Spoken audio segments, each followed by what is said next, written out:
This is the beginning of the construction of the first guest house at Mayapur. That was what you call the Lotus Building. It was designed in Calcutta by an architect named Mr. Gujarati who lived on the other side of the Pukur from Albert Road. He designed that nice building and showed it to Prabhupada, and he said, yes, this is a nice building. He said, build it. And this man, Mr. Gujarati, he had lines in his forehead. Prabhupada said, oh, he said, you have natural tilak. It's a very good sign. And we were still living up front in the straw house. We lived up in that straw house for a long time, even when the deities were in this temple on the ground floor. That would be summer, because that's Kal Baishak season with those big cyclones. It would be so hot, and then these huge black clouds would come up, and then it would just be this heavy downpour, and then you'd have some, freshness for a few days.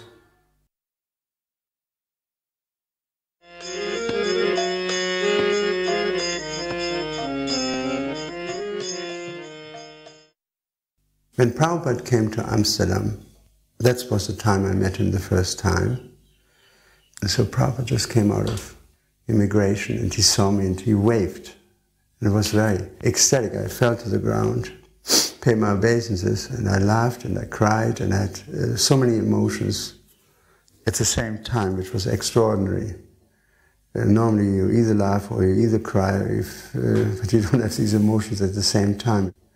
Then he came to the temple and he gave a lecture. And the amazing thing of the lecture was, prior to that I could not understand Prabhupada's broad Indian dialect at all, particularly since English is not my first language. But the amazing thing was that as soon as he started talking, I could understand every single word, which was quite remarkable. I couldn't believe it. I went later, put on a tape, and I listened to it, and there it was. I understood every single word. It was kind of a miracle.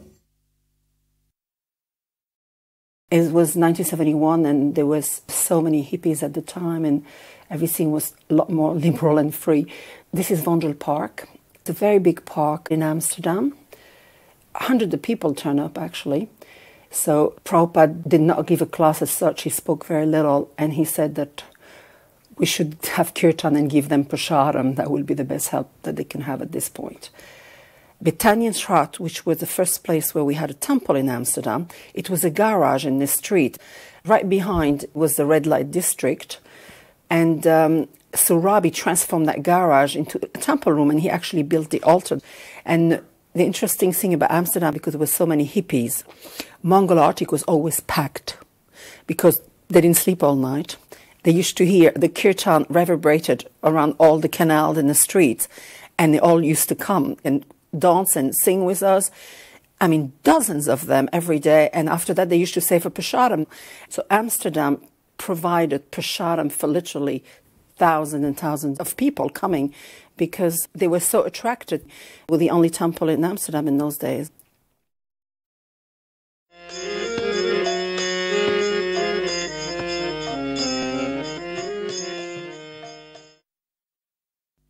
It was held in the late summer, of course, in August, and many non-devotees came, many young people, students. So just the scope of it, the dimension, and the number of devotees, number of non-devotees, it was sort of like a landmark event. Everyone that was there felt it to be so, and even Prabhupada, that something new and greater was occurring. Srila Prabhupada was to come to New Vrindavan to conduct what he entitled the Bhagavad Dharma Discourses. He was going to speak from Srimad Bhagavatam for 7 days. The devotees at New Vrindavan, under the guidance of Kirtanananda Maharaj, were very, very enthusiastic to prepare the community for his arrival. They worked hard cutting down trees to construct a big pandal on the top of a mountain, the highest mountain of the area. That was to be the place where Srila Prabhupada would speak. Also, the devotees painted and renovated the house that Prabhupada was going to stay in, did so much landscaping, and especially they were working on building a brand new temple for Sri Sri Radha Vrindavan Chandra, which was to be inaugurated on the night of Janmashtami by Srila Prabhupada. Srila Prabhupada drove in a black Lincoln Continental into the New Vrindavan property. It was ecstatic kirtan as devotees welcomed him. One thing that really made an impression on me at that festival was the loving concern by the sannyasis and senior disciples of Srila Prabhupada for all of us, preaching to us lovingly. We all sat together and ate prasadam. You could walk up to anyone and ask a question, and they would take the time to answer you and give you association. The feeling that we were a family, and there was Srila Prabhupada. He was our father. We all felt sheltered. We all felt protected. It was like a resurgence of energy and rededication. We all went back to our temples completely refreshed and rejuvenated and ready for whatever austerities we had to perform. Devotees with very, very deep enthusiasm stood and sat all around him very closely as he spoke his welcoming address, thanking the devotees for their hard work and their efforts, and giving a basic message of Krishna consciousness. Srila Prabhupada, through his words and through his smile, while sitting there on that Vyasasan under a tree at Bahulaban, satisfied everyone's hearts. All of the hard work and intensive labor that was offered by the devotees over the previous several months was completely fulfilled.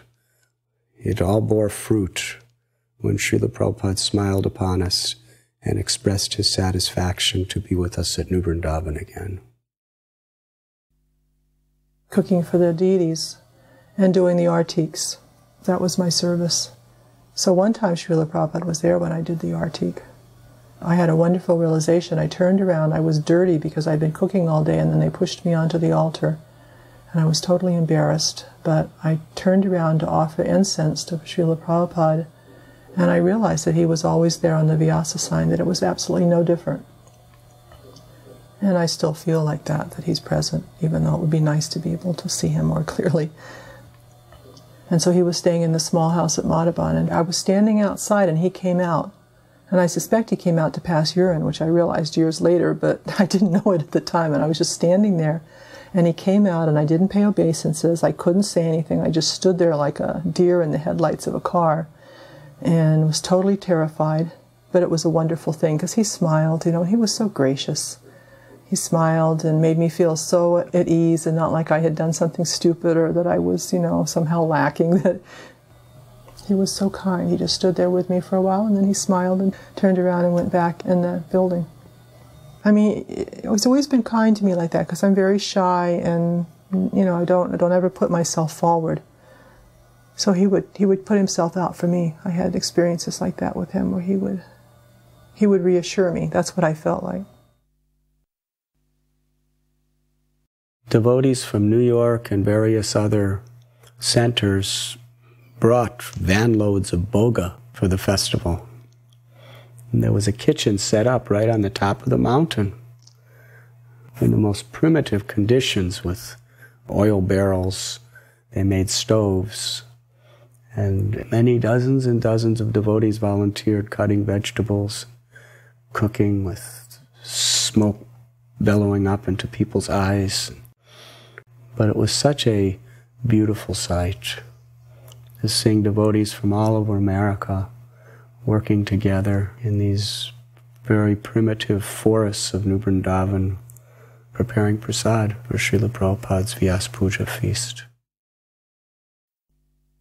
And one time Prabhupada was sitting taking massage, and then right in front of Prabhupada, these two little kittens were wrestling. And they actually rolled right onto Prabhupada's lap.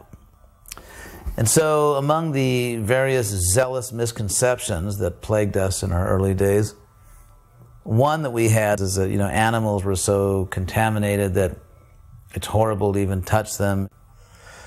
I was sort of appalled that these two kittens, they were cute, but they just rolled right onto Prabhupada's lap. And I was thinking, oh my God, an animal touched Prabhupada.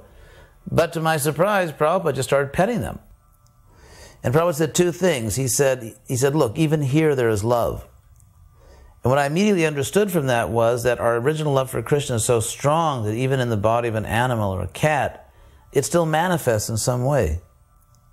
And then Prabhupada said, if I put my head in your lap and you cut my throat, that is the greatest sin.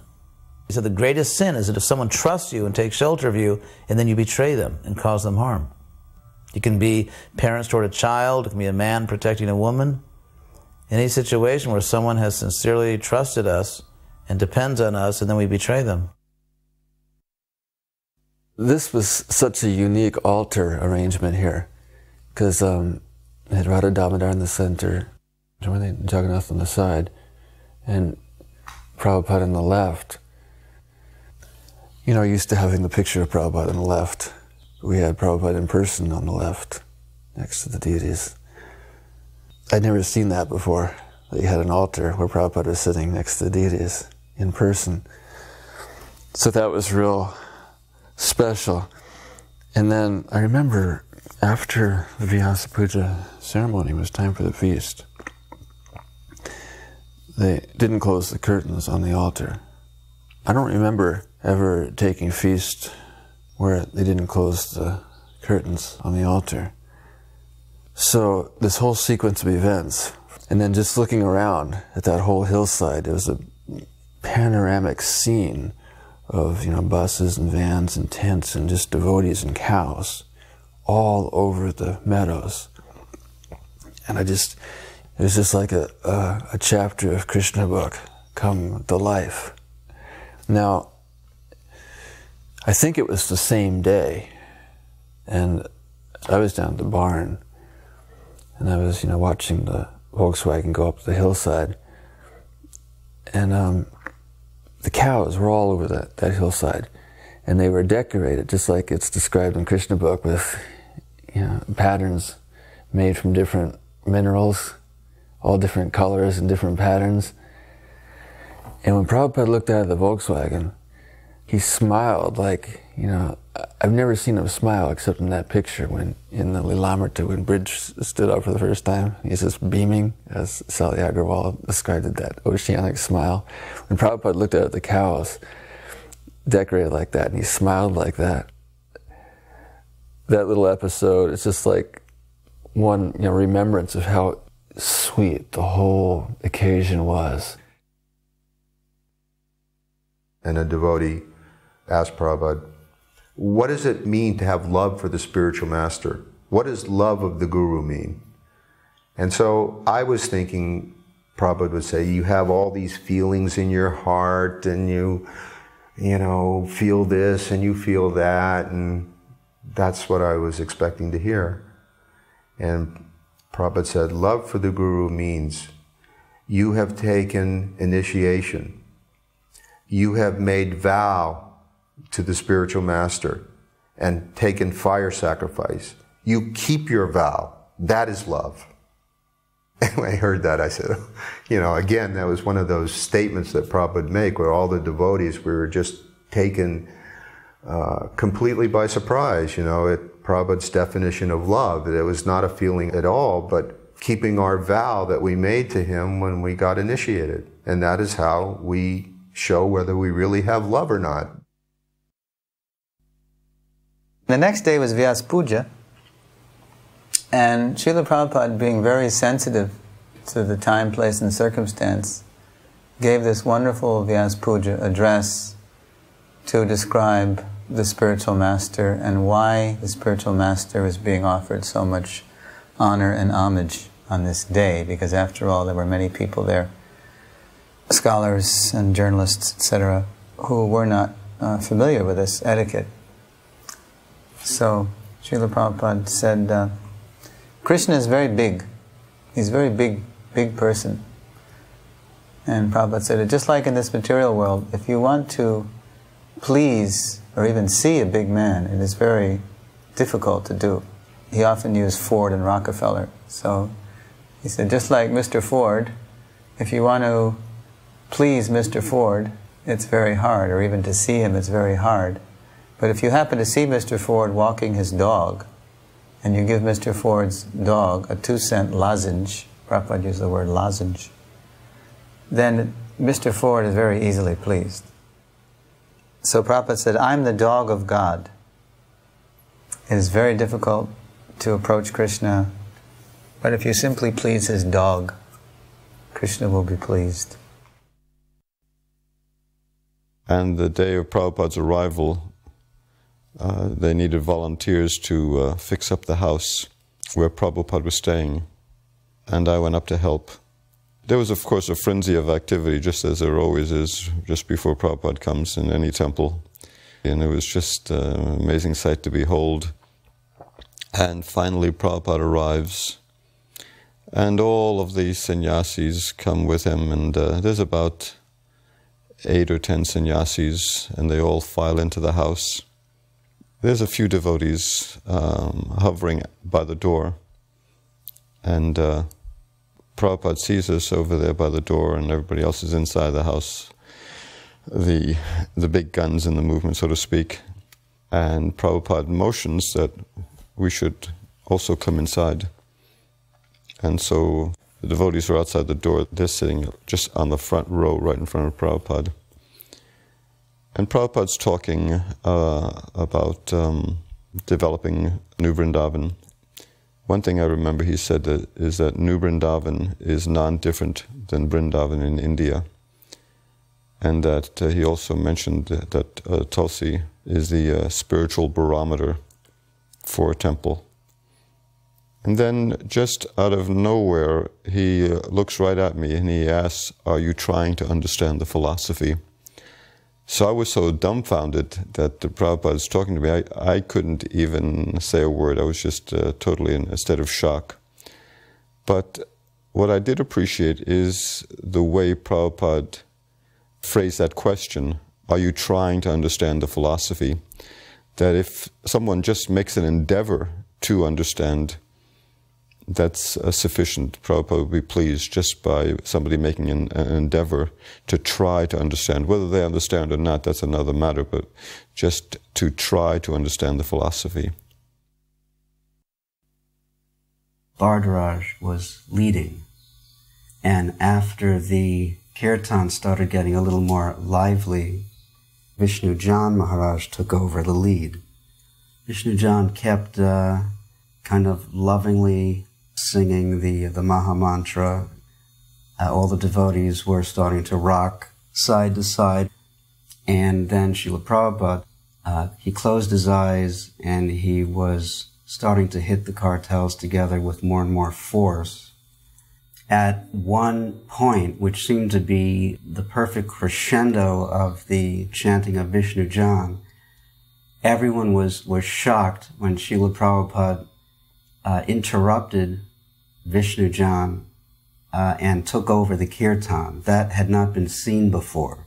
Prabhupada seemed to be in such an ecstatic mood that he had no choice but to take over the kirtan.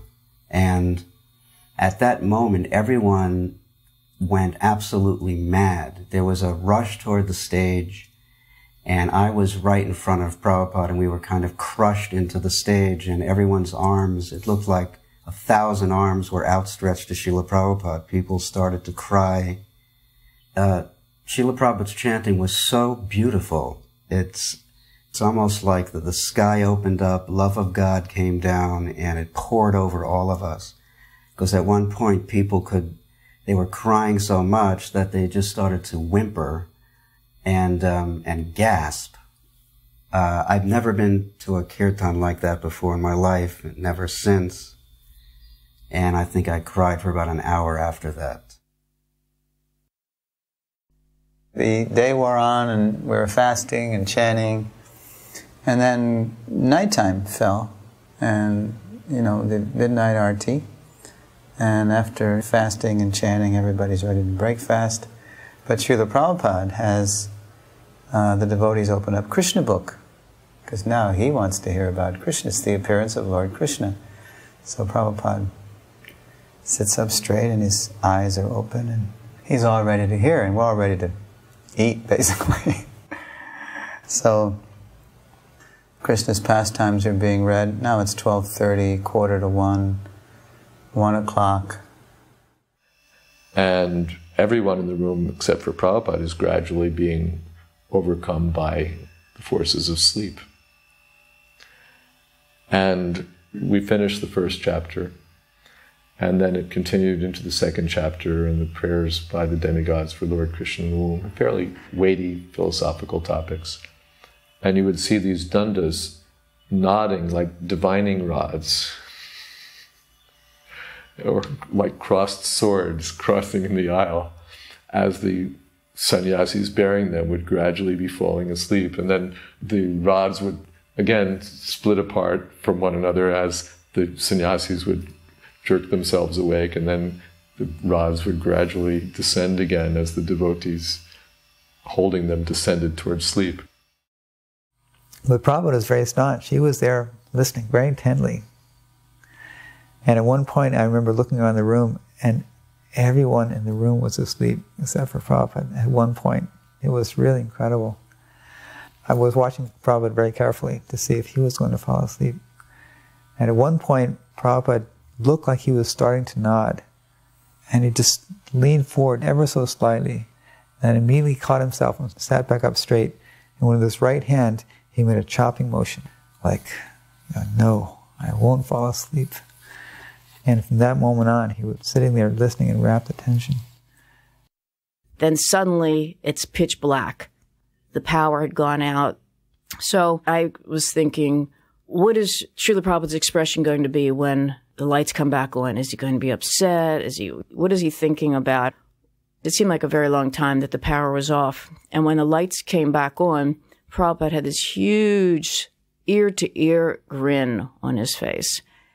And the words that he said were, "So now, Krishna is sitting on the lap of Mother Yasoda. I think you are all tired, so we can stop here." And all the devotees started roaring. I remember Gayatri and several other of ISKCON's best bakers spending several days to cook a gigantic cake for Srila Prabhupada's Vyas Puja. It was the most enormous cake I ever saw in my entire life. And they were cooking everything on this very, very simple makeshift wood oven. The fuel was wood, and they made the oven out of some sort of big cans, barrels. And they would just make a little piece at a time, a little piece at a time, and they just, as the days went on, they were stacking it up, and it ended up a huge, glorious, incredible cake. They brought it all the way up on the hill. Many devotees had to carry it, and then they offered to Srila Prabhupada. And as Srila Prabhupada was eating it, it became prasad. So within moments, devotees gathered around the cake for remnants, and they practically dove into that cake. Within a matter of seconds, this gigantic cake disappeared.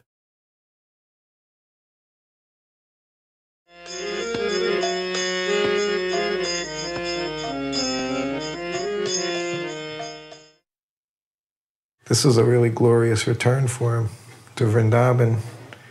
He just really enjoyed his disciples being there. And Prabhupada was really excited about going back there. I became his servant like a month before. And he had it planned out. And he would give little ideas of what his plan was. And that's what he said. He would be speaking in English, because it was for his disciples, he said. Not that he was going to speak in Hindi to the local inhabitants or Braj, but he wanted to speak to his disciples, and he was training them up in Krishna consciousness. We lived in Keshigat by the banks of the Jamuna, And every morning we would attend Mangal Arati in Keshi Ghat. And after that, Achyutananda Swami would take a Sankirtan party and would go all the way to Ramanreti, where the Krishna Balaram temple was under construction. And then would walk back along the Parikrama path that followed the Jamuna River and go to the Radha Damodar temple in time to meet Srila Prabhupada there. And Prabhupada would lead us in the Jai Radha Madhava prayers.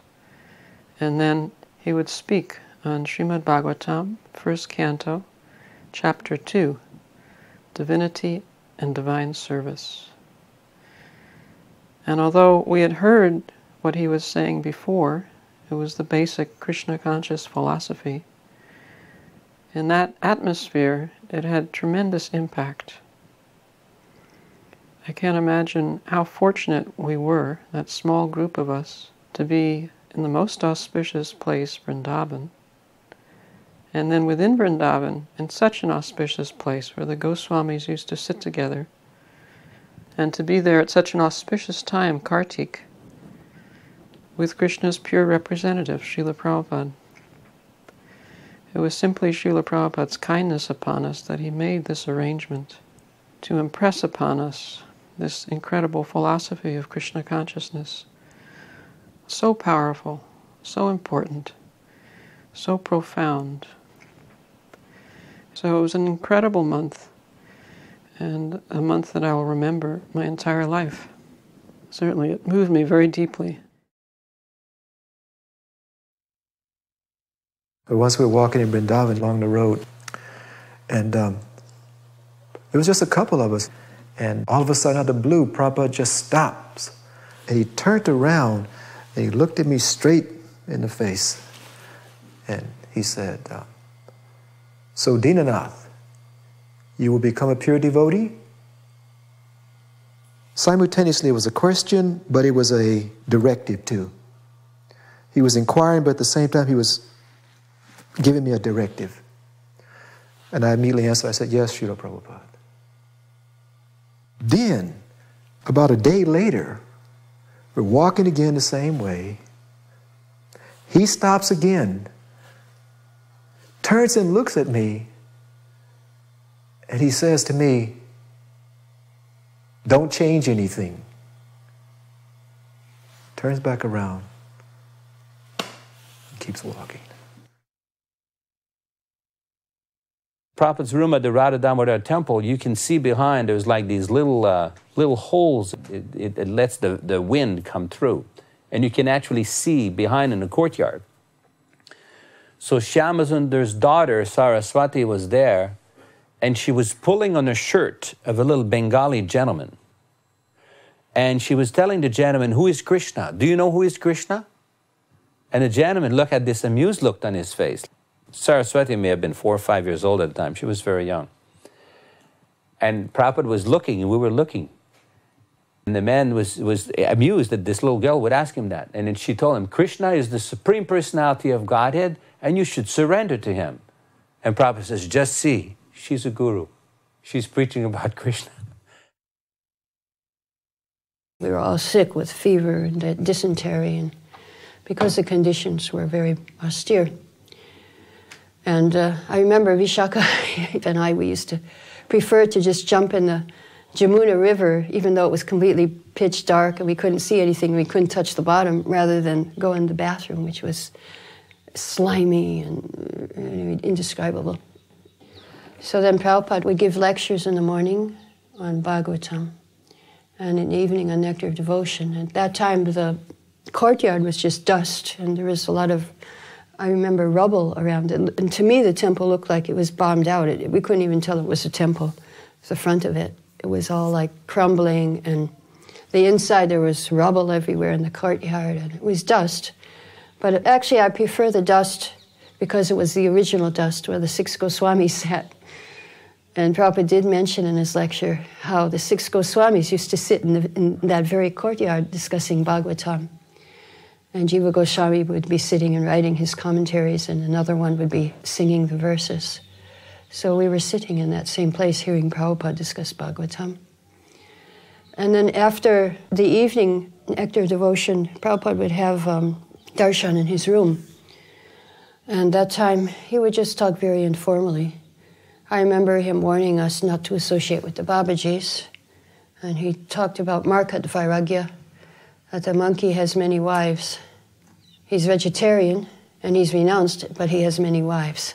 So the Babajis are like that. He told us, he said we shouldn't associate with them.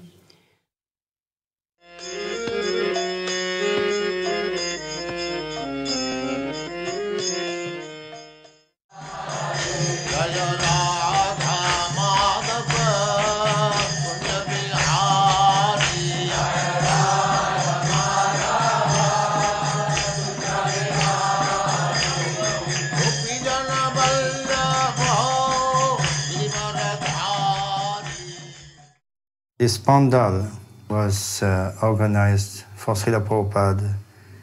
This place was exhibition grounds in the center of the Hyderabad city. And for about 10 days, Prabhupada gave lectures morning and evening. These deities are Radha Madhava. That must be in the morning, starting by Kirtan. So there were quite a good number of devotees, maybe at least 50. It was very successful. That was the most successful program of Srila Prabhupada in Hyderabad. Every day, about not less than 5,000, sometimes 10,000 used to come, especially in the evenings. And morning, 1,000 or 2,000. It was the beginning of our mission in Hyderabad.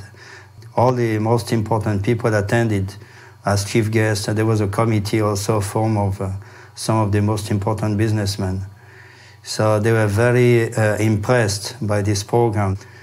One gentleman, Mr. G. Pullareddy, was having a sweet shop in Hyderabad.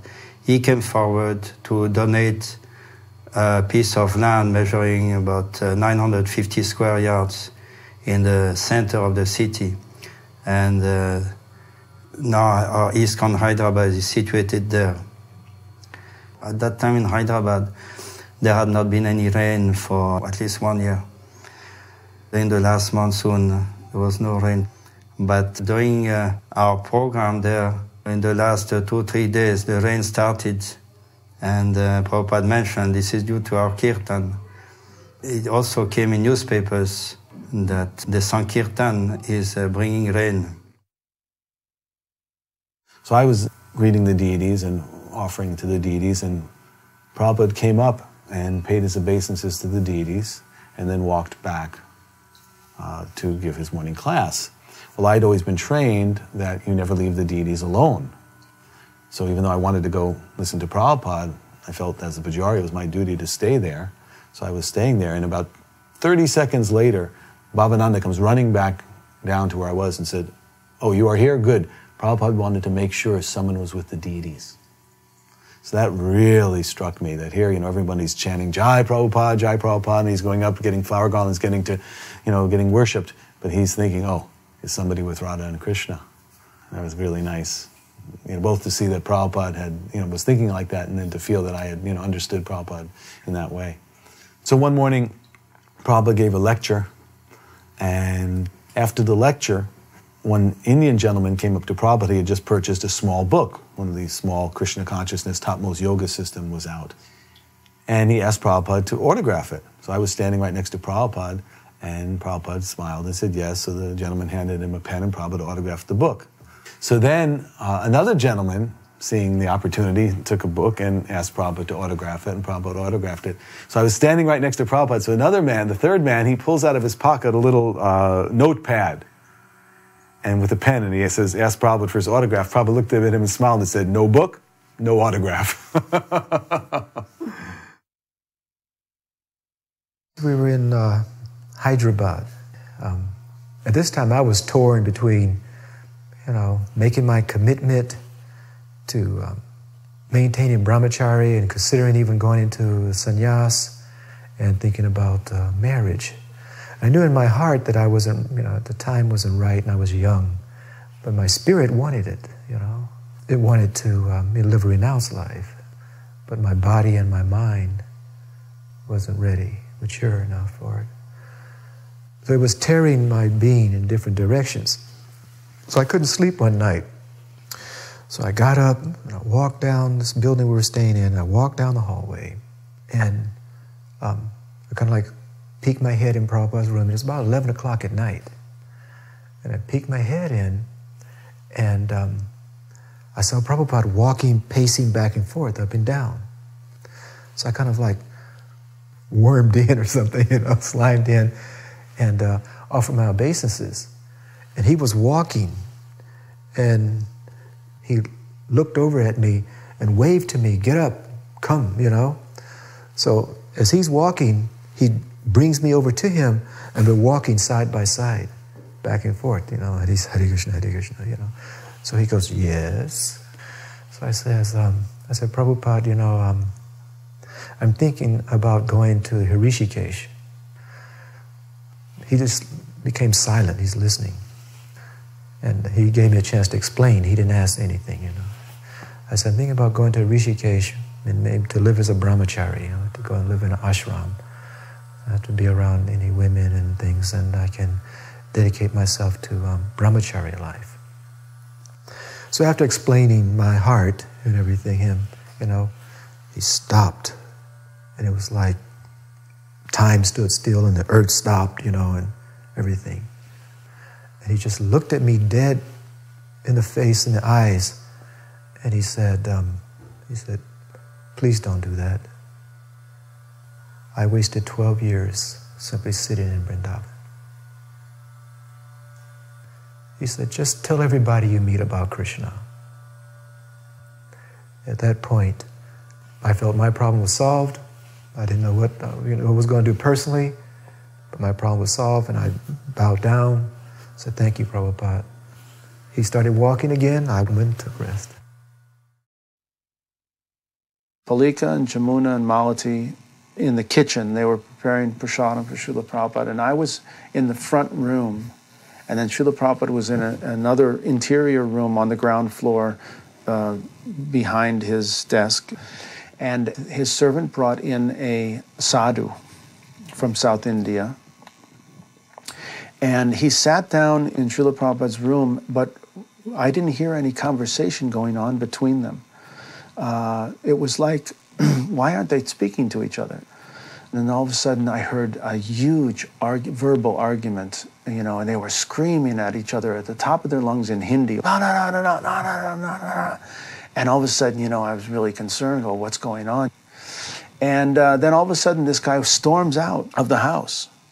And for the next 2 weeks, Srila Prabhupada was so grave. And the lectures, if you listen to those lectures, he's talking about Chatur Varnam Mayashristam Guna Karma Vibhagasha. Krishna has established a natural system of Varna and Ashram, Brahman, Kshatriya, Vaishya, Sudra.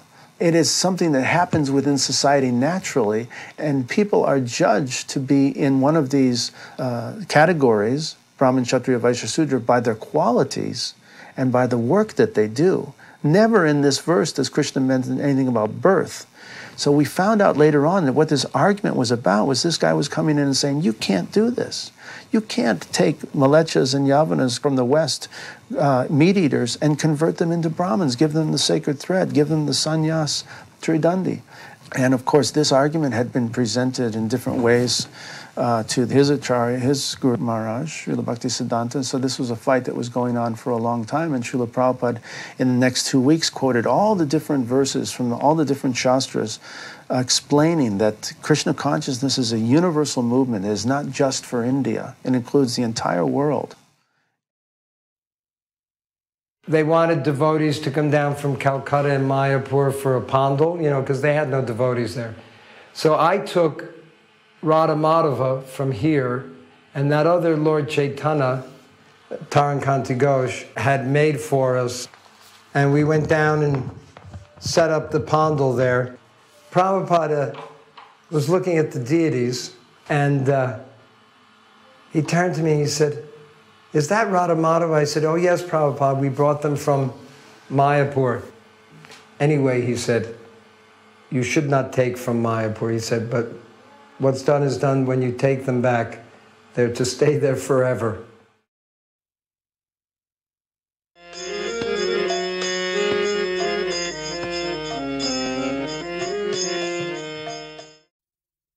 This day, I was working in the kitchen under the supervisor of Panchadevida Swami, cleaning and all the details.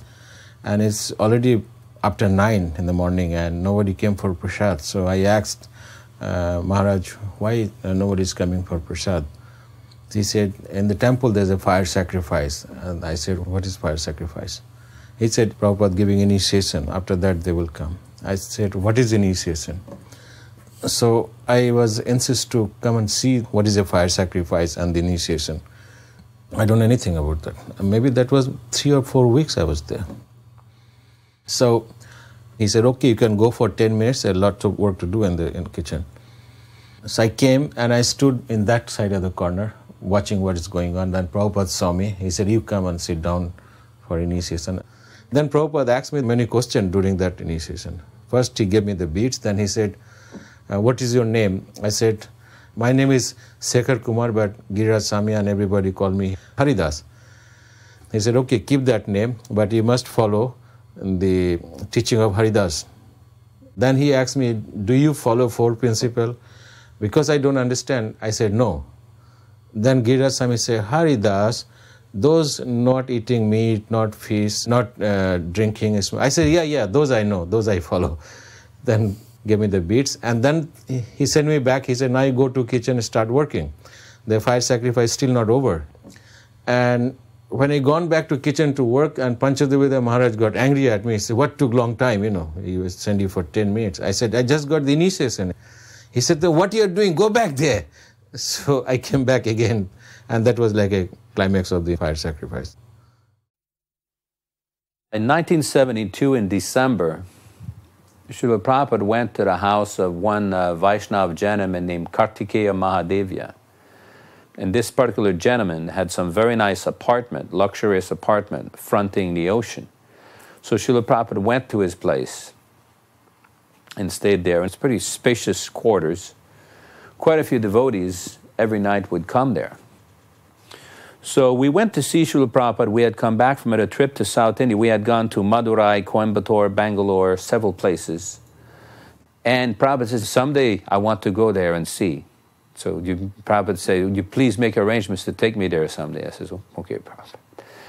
And then we told Prabhupada, well, Prabhupada, we've been to some place in Coimbatore, and we worked really hard, and we were going to so many places, and we were trying to make life members, but we could hardly make any life members. And we went to some other place, and we hardly did anything. We just sat in the room and chanted. We ended up making like 20 life members. So we don't understand this. And Prabhupada said, well, you don't understand because you're too attached to the result. And then Prabhupada quoted that verse from Bhagavad Gita, Karmani evadikaraste mafalesu kadachana. That, you do your duty, but don't be attached to the result. And Prabhupada says, you leave the result to Krishna. And Prabhupada said, you leave the result to Krishna, act sincerely. And Prabhupada says, if you're very sincere, Krishna himself personally will see that you become successful. And Prabhupada says, but you have to understand, this is not simply about an amount of money. He says, you do the service and Krishna will judge. Krishna will decide. And then Prabhupada says, my Guru Maharaj one time told me that even if there's not so many people, we can preach to the wall. That doesn't matter. We can preach to the wall. Prabhupada says, you just go on preaching, that's all. You just be sincere, preach, and Krishna will make it successful. The last day of the Pandal was a Sunday, and more people attended than ever before. There's tens of thousands of people in the huge Pandal. Prabhupada lectured very strongly from the Vyasasana, and then when he finished, the kirtan began, as it did every evening. This kirtan was especially enthusiastic. And then at one point, he got up off the Vyasasana and went before the deities, clapping. And then he started to circumambulate the deities with a very light step. He went around once, and then he went around a second time, and then a third time.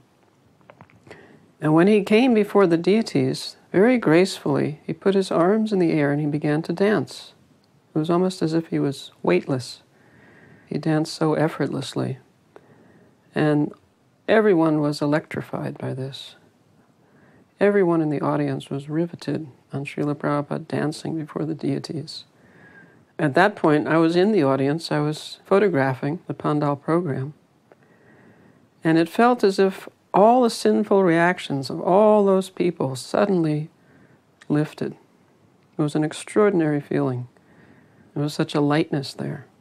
It's stated in the Nectar of Devotion that if you clap your hands in kirtan, then the sinful reactions leave you, just like birds leaving a tree when there's a sudden noise. They all fly off together. And that's what it felt like. There's this burden of karma lifting all at one time.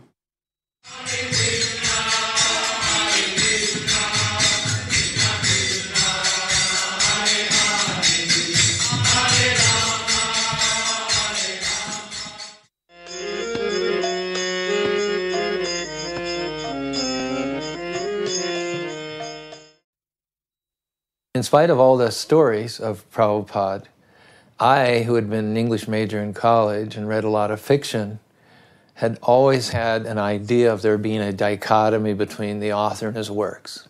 So I just always had this keenness to meet Prabhupada, the author of this book, the Bhagavad Gita, and other ones that were coming out. And when Prabhupada came to Australia, what struck me was that whether Prabhupada was speaking before an audience of 600-700 people or whether he was just in a room alone with me, he was basically speaking the Bhagavatam and the Gita. He was the Gita and the Bhagavatam. You know, you might think that someone would have a public persona, but then when they get back home, you know, there might be other topics of conversation. But he would preach just as strongly to me as the only other person in the room as he would in a huge rented hall with a large crowd. That inspired me to launch a very, very deep study of Srila Prabhupada's books. And I think because I did that and continue to do it to this day, I've never faltered in my faith in Krishna consciousness. We are selling about 25 to 30,000 rupees worth books daily.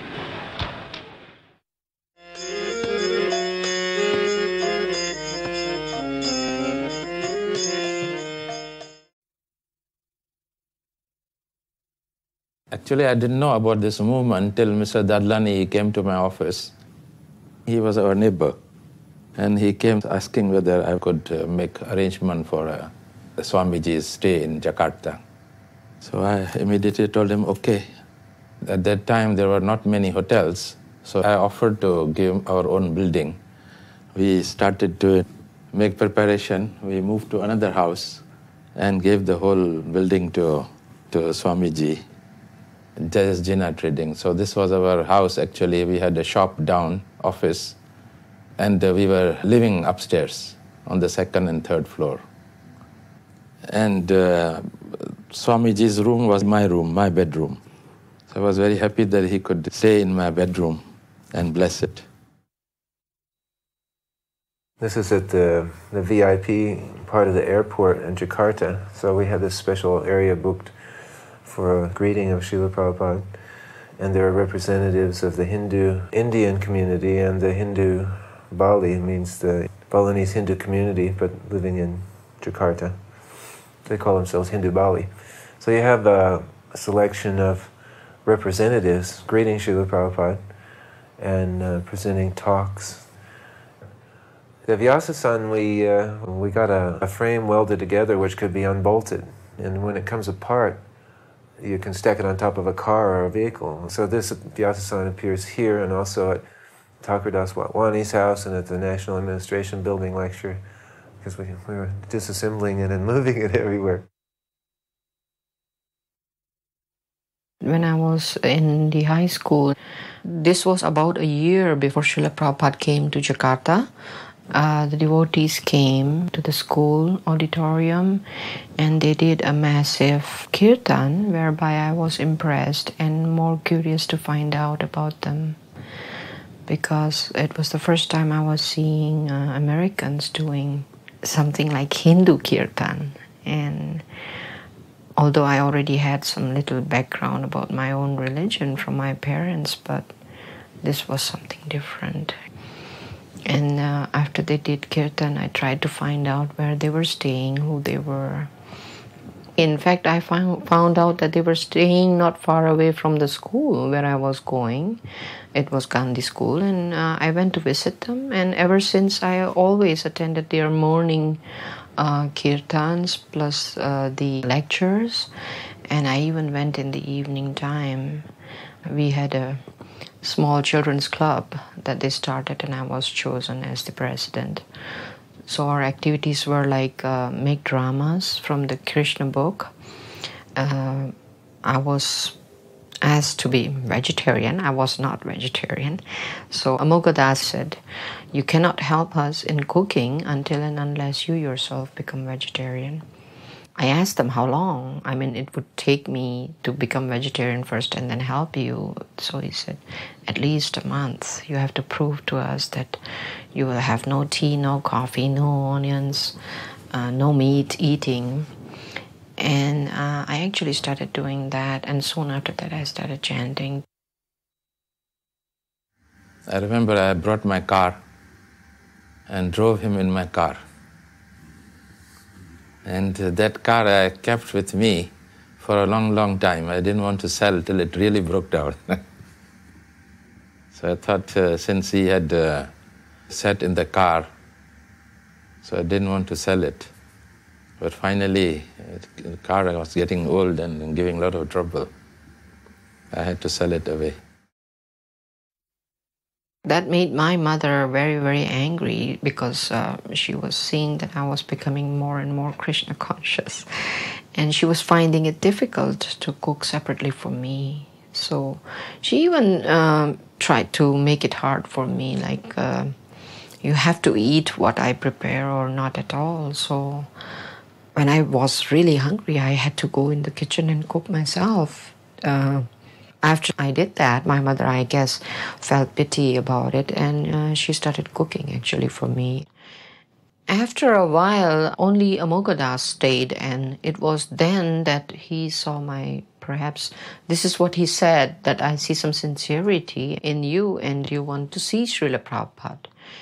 And I said, I do, but it sounds so impossible. Can we ask Srila Prabhupada to come here all the way, And then he said, yes, why not? Because Srila Prabhupada always makes trips around the world, and soon he might come to Malaysia and he will go to Australia, and looking at the position of Indonesia, it's somewhere in between, and we could ask him to stop by for a few days.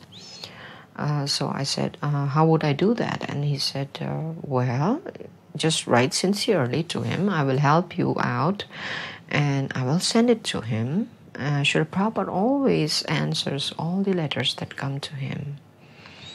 I actually made a letter, but it was modified by Amoghadass on how to put the words like, please accept my humble obeisances in the beginning. I did not know anything about that. And soon after that, the letter was sent.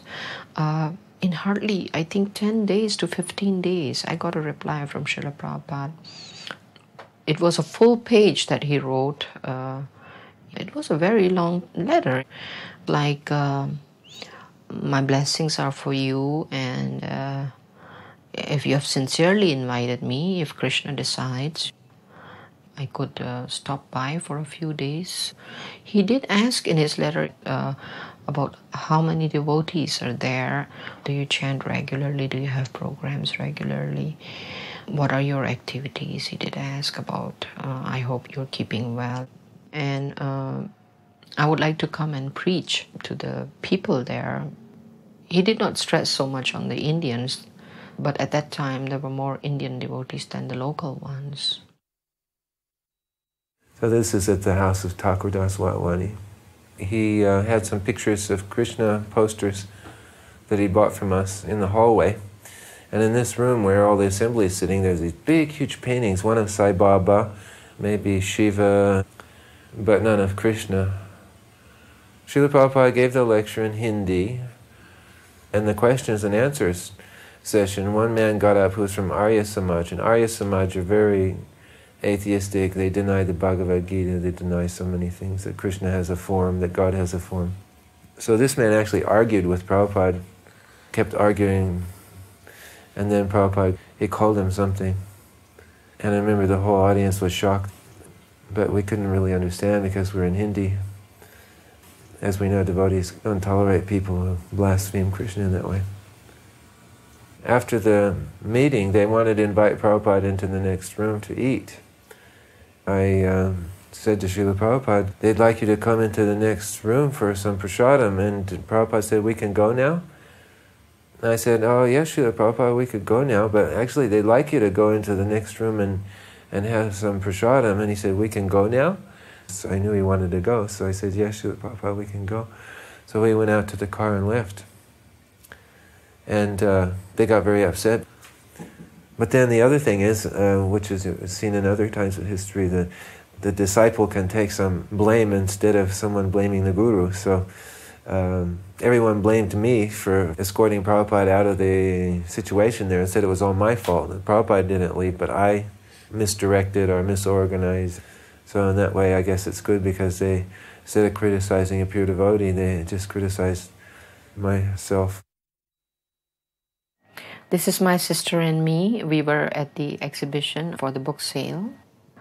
My mother changed a lot after seeing Srila Prabhupada. In fact, she told me that when she had a personal conversation with Srila Prabhupada, she had requested within her heart from Krishna to show whether this Swamiji who is sitting in front of me is actually a true Swami and an honest man.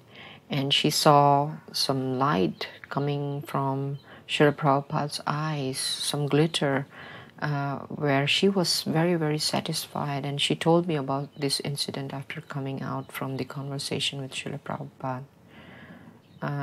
In fact, after that, I also joined the conversation with her and with Srila Prabhupada, and it was a very, very personal conversation where he had sat back comfortably and discussed about the old India times, and they were exchanging their own experiences. When seeing that, in fact, I was like looking at a sister and a brother talking to each other. And he told me about how during his young days he used to see his parents cook rice in the hot sand. And I said, Srila Prabhupada, it's impossible to cook rice in hot sand without fire. And he had laughed and he said, yes, what do you know, because you're born in the modern age. Why don't you believe me, he said. And I had to laugh and I said, of course, Srila Prabhupada, if you say so and if you've seen it, then it must be true. Then suddenly he asked us, so are there papadums here? What food do you eat? And we told him, both of us, that we cook Indian food. We get all kinds of vegetables here. It's almost like India, my mother told him. And he asked about papadums again. And then I said, oh, Srila Prabhupada, we get giant papadums. And he began to converse in Hindi with my mother. And he said, is she saying the truth? There are giant papadums? What do you mean by giant papadums? And then my mother told him they're double the size of Indian papadums. And then he said, who makes them? And I had to explain to him, Srila Prabhupada, we have cooks. In most of the Indian homes, we have local cooks whom we train up. Oh, so you train the cooks and they sell back to you the papadums? And I had to laugh at that. And I said, yes, Srila Prabhupada, because when they stop working and they get a little older, then they go back to their villages and start some business. And they end up making papadums. So they learn from you and they sell it back to you, he said. I said, yes, Srila Prabhupada. So we had taken Srila Prabhupada some of the papadums and given it to him. The other stories that he was discussing with my mom was how the Pakistanis, even Muslim, used to stay as neighbors with the Hindus in peace. He said we were staying even with one wall between us. And my mother had mentioned that there were windows even in the walls that we could exchange sometimes food and other things that we cooked. There was a lot of conversation between them in Hindi.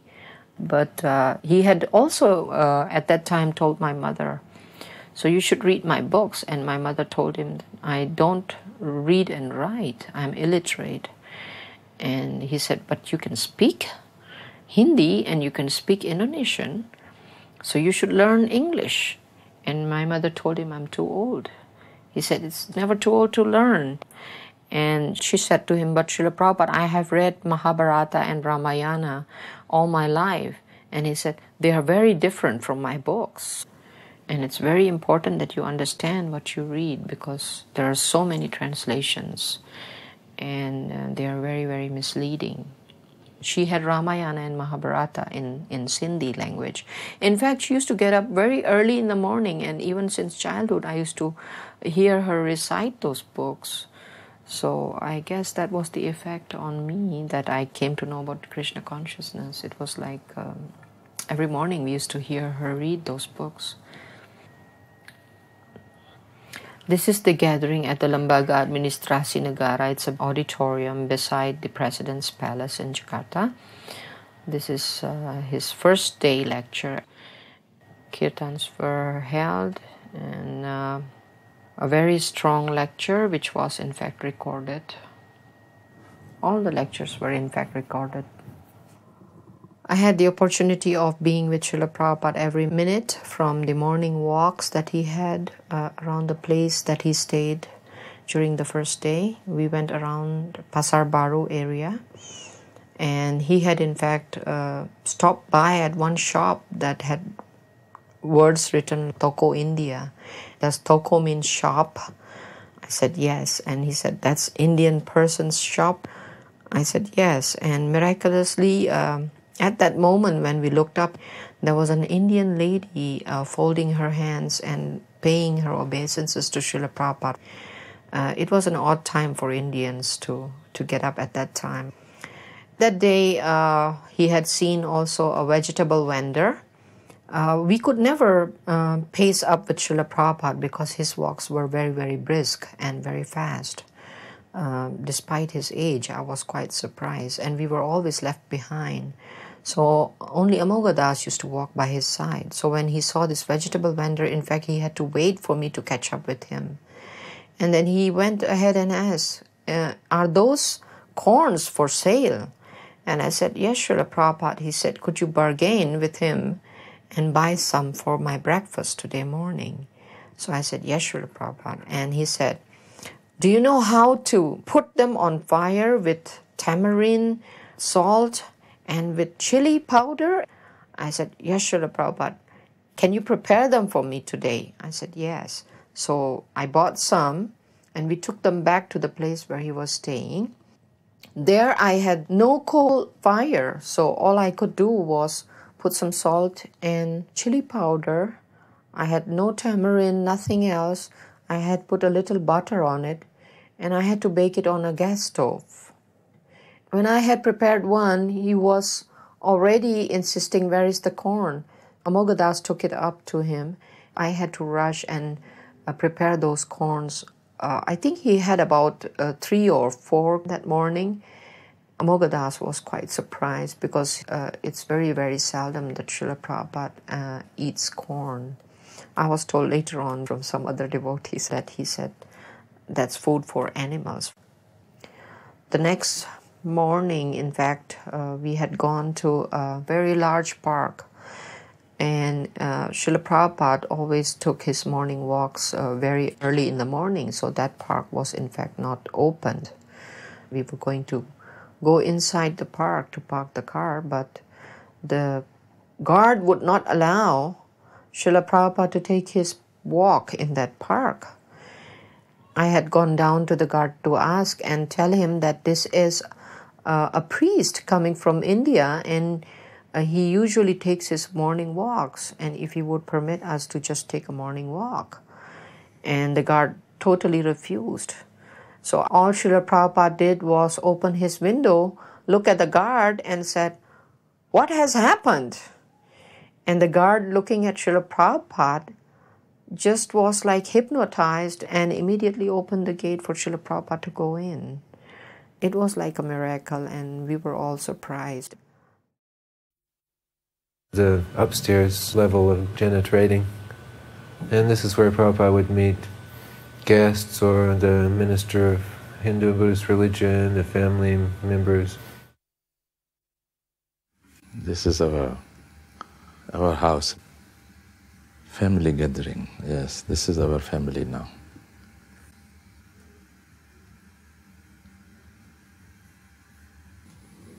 to my wife. She had just given birth to a boy, a baby. He told us to ask whatever we wanted. I don't remember, but it was quite interesting. We were very impressed. And he blessed all of us. I remember one question he asked me whether I believed in God. I told him, of course I believe in God. But he kept on asking from me, do you believe in God? This is my son.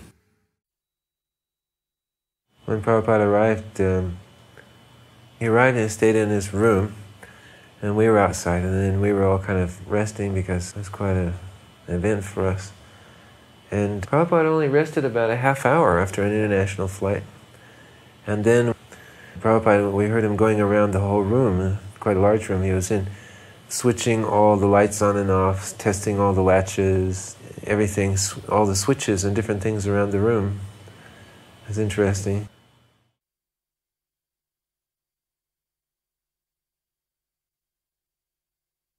The next section shows Srila Prabhupada at the Hindu Bali temple at Rawamangalam. And they have a band, I think it was called a gamelan. It's a kind of music that plays percussion and gongs and different instruments. It's quite unusual. It's an undescribable, unique sound that band has. When Srila Prabhupada arrived, they sat down all together and chanted the first line of the Gayatri Mantra out loud. And together, that's what they do. They sit and slowly chant the first line of Gayatri Mantra. In Srila Prabhupada's talk, he talks about the Gayatri Mantra and the meaning of Gayatri. They played their own music to greet Srila Prabhupada, but also when he sang Jai Radha Madhava, which is he would always sing before speaking, he directed them to play along with him as he sang Jai Radha Madhava. But their band plays in very minor keys, and it's quite an amazing sound to hear Prabhupada chanting Jai Radha Madhava and them playing those instruments at the same time. It's very unique. And then they walked Prabhupada around. Outside they have an outdoor altar with a very high structure with a chair at the top, an empty chair, and then all these kind of carvings of beings. They bring offerings, and they invite Lord Brahma, whoever they want to worship, to sit there. But Srila Prabhupada said they should have Radha and Krishna up there. Is it possible for only one person to be initiated? Then Amoghadass said, Krishna consciousness believes in quality than in quantity. And I have spoken to Srila Prabhupada and said that there is only one sincere devotee that I see worth getting an initiation from you, and he has agreed. So I myself, I had gone inside the room, and he had chanted on the beads, and after chanting, I had asked him the question, Srila Prabhupada, what can I do? What is my duty after this? Do I have to leave my home and come and stay at the temple? And he said, no, it's not necessary. Krishna consciousness means you have to change your consciousness. It does not matter where you stay. You just have to chant and remember Krishna all the time. That is Krishna consciousness. And I said, what is my duty? He said, if you speak Sindhi, then preach to the Indian ladies. Read my books, chant, and be happy.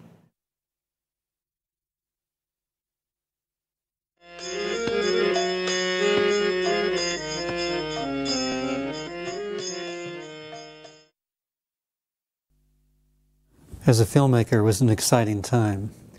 This was my first 16mm film, shot with a borrowed camera and 10 3-minute loads of film. And what better subject than Srila Prabhupada and the devotees in Mayapur during Gaur Purnim. When the devotees came to Mayapur, then Prabhupada took us out on parikrama. He took us to the different temples and showed us Lord Chaitanya's historical pastime places. And then he wanted us to go out every year. So here we're going to Srivas Angan, where the original Sankirtan party was held, and we're dancing very enthusiastically at the place of the original Kirtan in the garden of Srivas. Prabhupada wanted the devotees to be engaged In those days, there wasn't so much interaction between ISKCON and the Gaudiya Mats, but once a year we could go and visit Lord Chaitanya's places. And that was about the interaction that we had. There was a palpable consciousness that this was the fulfillment of Srila Bhaktivinoda Thakur's prophecy that the devotees from the East and the West would meet in the birthplace of Lord Chaitanya and perform Harinam, Sankirtan. And this was it. And there was an awareness, and the Kirtan was beyond words.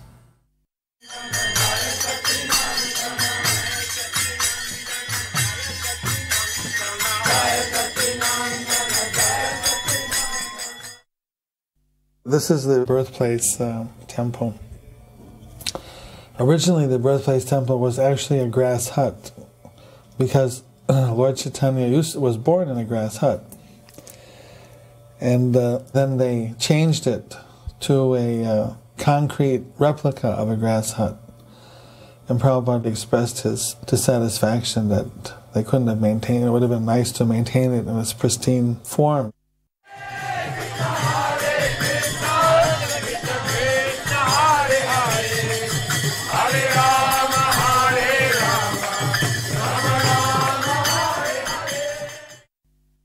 Mayapur was a cow shed and a cement go-down and a construction site.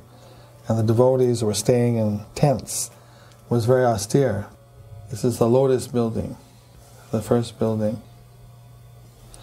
Prabhupada was very much involved in the whole construction. Every time he came, he wanted to see what was happening.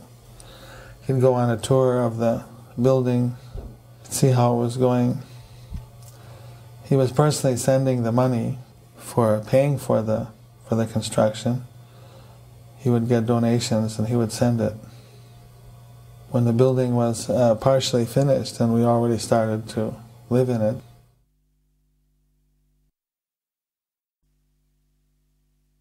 Radhamadhava were in the Bhajan Kutir.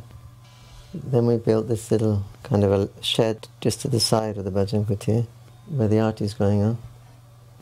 There's a lot of people there because that was Gopurnima festival. But previously, no one was coming to Mayapur. The whole of 72, practically nobody came. And more or less I knew everybody that was walking down that road. And there were no visitors, they were all just local people. And one time, I saw some people walking down and I thought, oh, these are not local people because you can tell by the dress. So then they actually come in the property. And I thought, oh, they're coming in for darshan. And I thought I would get it back to Godhead and see if I can give them back to Godhead when they come. So I run in the Bhajan Kutir and got it back to Godhead. I come out, and Prabhupada was already standing there. He had come out the Bhajan Kutir also. And he was just standing in front of the deities. Then he looked at me and he said, why you're not here? He said, you see the guests are coming and there's no one here. The first people have been in about a couple of weeks. He said, no one is here. He said, people are coming. He said, you should be here. I said, I just want to get back to Godhead, Prabhupada, and I just come out. And then he was kind of looking at me, and it seemed to be saying, what are you making all these excuses for? He was kind of smiling. I remember the first time I gave Prabhupada Charanamrita there, and my hand was shaking uncontrollably. And I was looking at my hand, I was thinking, why is it happening like this? It never happened before like that. It was really just uncontrollably shaking. And he just kind of looked at me and smiled. And he took the Charanamrita. Another time, Prabhupada was sitting in the Bhajan Kutir just on the outside under the veranda with one of his godbrothers, Damodar Maharaj. And I went and I offered him Charanamrita. And he was just sitting there, the sun was shining in it. And he just put his head back and he opened his mouth. And then he let me pour the Charanamrita into his mouth. Then Damodar Maharaj, his godbrother, did the same thing. He just put his head back and opened his mouth, and I was pouring Charanamrita.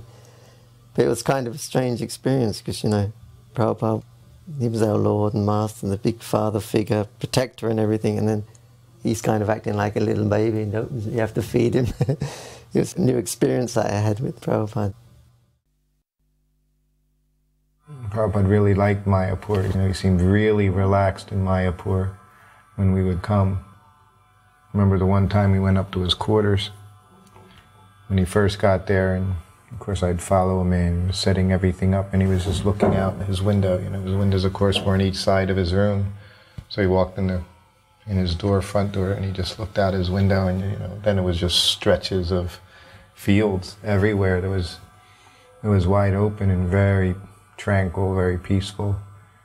And he would just chant, you know, and look out there. And one time he turned, and he just looked at me and he smiled and he said, "So, Srutakirti Maharaj, you like it here in Mayapur?" And I said, "Yes, Prabhupada, very much." The way his quarters was set up there, they had the padding, you know, across the entire room. So sometimes you could go in there in the middle of the day and Prabhupada would just be laying on the floor and he'd have his feet over the big bolster pillows that were against the walls. He would just move one out a little bit, so he'd just have his legs hanging over the bolster pillow and he'd just be just relaxing. And his morning walk was always right outside his room. As soon as he'd go down the steps, he was already on his walk, right? But he also always knew everything that was, who was around, who wasn't around, who was missing the walk. You know, because sometimes if he was going out, get down to the bottom of the stairs and he would ask, "Where's such and such? You know, where's this devotee? Where's that devotee?" One time he asked, you know, he said, I don't know who it was, he said, "Where's this devotee?" And someone said, "Oh, he's sick, Prabhupada." Prabhupada kind of chuckled.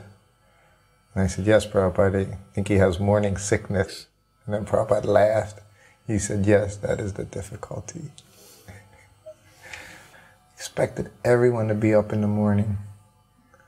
And he never minimized that. Always did the opposite, you know, even with the people that traveled with him. Because we were the ones affected too by that, you know, so-called jet lag and stuff as he traveled around, but he wasn't interested in hearing about it. Prabhupada was so happy that we had cows. He said, "This is very auspicious." He said, "If the cows are grazing on the land where we're going to build the temple, then by passing cow dung and walking over the land, it's going to make it very auspicious for the temple."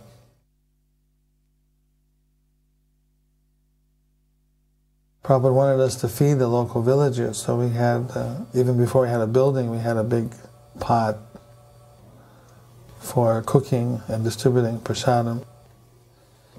Prabhupada used to go on walks, and he liked to walk along the pathways in between the fields. He called these the little highways. As he'd be walking, then the villagers would offer him respect and pay obeisances. It was a very informal, friendly environment with all the local villagers. Prabhupada would walk out in the fields and then he'd look and say, "Here there'll be a spiritual city one day." I have seen that Prabhupada morning walking time, one villagers, he is taking some sabji, vegetables, to nearby market. Then Prabhupada stops suddenly. Then he says, "Why you are going?" "I have to sell this vegetable to the market." Then Prabhupada says, "Why not you are giving to the temple?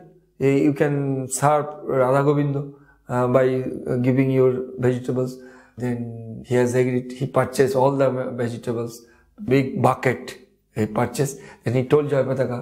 Then Jayapataka paid his amount. He told that vegetable man, "Please you come every day and talk to the temple manager and give sabji, fresh vegetables to the Radha Govinda."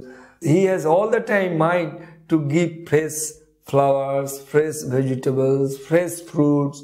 I have seen also sometimes in Calcutta somebody purchase not fresh fruits. So he was very annoyed. Why you do not buy the fresh fruits for Radha Govinda? So I have seen same thing, fresh vegetables he likes to offer Krishna. Prabhupada was going on a walk and he called me because he said he wanted me to take the part of the material scientist. Then I said to him, "All right," speaking as a scientist, I said, "We will not argue whether a soul exists or not. We'll just take it as a given that a soul exists. So my question to you is that we will create the right properties in our laboratory and in our test tubes so that your Krishna will send a soul into a test tube. Is that premise accepted by you? Is that acceptable? Because if I was thinking, if I can get Prabhupada to say yes, then I'll say, then we have created life. And then Prabhupada just said, you rascal scientist, you will not tell Krishna where he has to send a soul. Prabhupada sometimes used to go for a morning walk there on the Ganges. It used to take about almost 20 minutes to walk there. At that time it was way, way over the other side. And one time actually they all took bath there. They were all sannyasis, I think, or at least brahmacharis and sannyasis. And Prabhupada said, you can take a bath if you like. They said, Prabhupada, we didn't bring any gamchas. I said, it's okay, no one's around. You can go in your kopin. So everybody jumped in the Ganga, and then Prabhupada went in also. He had a gamcha, his servant bought him a gamcha. And he also went in. And then they started fighting, splashing and everything like that. And Prabhupada said that, this is okay. He said, Lord Chaitanya, he was also doing this. Then someone started to splash Prabhupada, Madhavisa Maharaj, I believe. Mildly, in a playful way, but he was giving little splashes with his hand. But Prabhupada said, don't become too familiar with your guru. He reprimanded him. And Guru creeping in, and they were pouring water on Prabhupada's head with their hands, chanting Chintamani Prakara Sadmasukal, chanting Chintamani prayers. Another time he said, if you build a road from our ashram to the Ganga, nice road, he said, I will come every morning for a walk here. And another time he said, be careful, because the Ganga could come and take away all of our property. For several years, the Ganga was constantly changing course. Then the course was diverted right over to the property. But then the government took action. They made some proper embankments there with bricks. But it came very, very close, right up to the road. But now it's gone back to a steady course, which is a very good symptom, because in the Nabadita Mahatmya, it's predicted that for several hundred years, about 400 years, the Ganga will constantly do this, actually flood the whole area. And then after 400 years, Bhaktivinoda Thakur mentions, then she'll go back to a steady course again. And then he said many, many bathing ghats will be built on the Ganga, and many, many temples will be built, and many household dwellings will come up.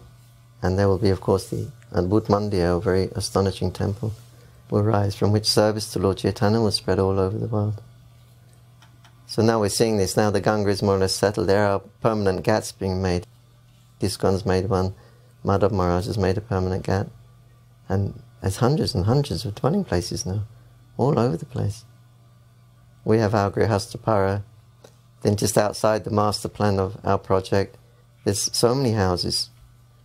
And the community members also of the Chaitanya Math and Jogpit, Gaudiya Math, they're also building little houses. There's hundreds of little houses. It's all protected by Nityananda Prabhu. So these are good signs. One day it was a Govardhan Puja, and we built a big mountain of rice, and we fed many people. And the people took their leaf plates after taking prasadam, and then they threw it behind the building. And then Prabhupada was living up on the second floor. And we were sitting in the room together, and then he heard dogs barking and kids shouting.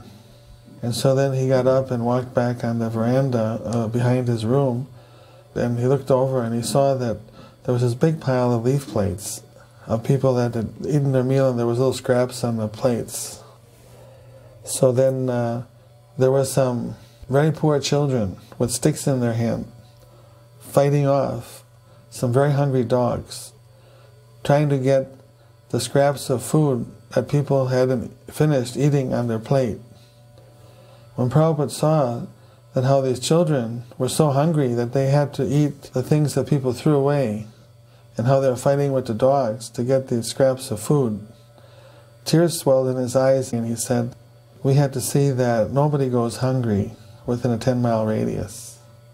The temple is the house of God, God's everyone's father, Krishna's everyone's father, so in the presence of the Father, the Son doesn't go hungry. So like that, we have to make an arrangement that people get fed. And so that was inspiration for regular prasadam distribution. And I remember one time watching Srila Prabhupada, while all the people from the villages were out taking prasadam, he would go to the little window in the hut and then look out and watch them. And then I would remember the verse, Chatu Vidhasri Bhagavat Prasada, that the spiritual master is very satisfied if he sees the devotees taking prasadam. And he looked very happy, he looked very satisfied. Prabhupada was trying to involve his god brothers and work cooperatively with them. Especially he made a lot of effort with Bhakti Rakshak Sridhar Maharaj, because they were very old friends. He used to come and visit Prabhupada in his house and stay at their guest house. So he was inviting him to come even to the west and see the temple, see how the preaching was going on. But he declined, he said it was too far. So he invited him to come over to Mayapur. So he agreed to come. So then Prabhupada had him share a seat on the Vyasasan with him. And he was very, very accommodating and loving to him. Prabhupada invited all of his godbrothers to come. And they were all coming, one at a time or two at a time, throughout that whole morning. And he spoke to everyone and he said exactly the same thing to everyone. He said, we're having some success in our preaching, and so we have some good facilities now. And he said, and you are all experienced preachers. You have been trained by our Prabhupada. He said, so I have all these buses coming out. It's that time when they were bringing all those Mercedes buses. He said, I have many buses. So I can give you all a bus, and I will give you men. And you just go out and preach. He said, if you have any problem in your temple of maintenance, he said, I will also give you men for your temples and to help you maintain in the temple. He said, there's only one condition. He said that you distribute my books.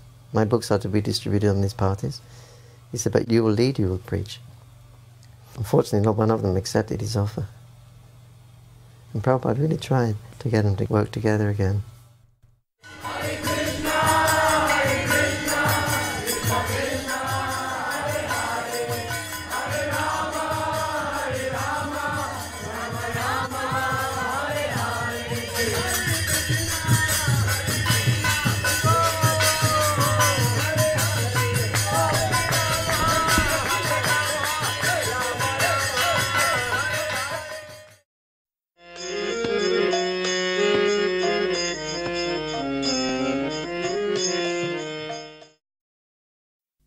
Walking along the Hooghly.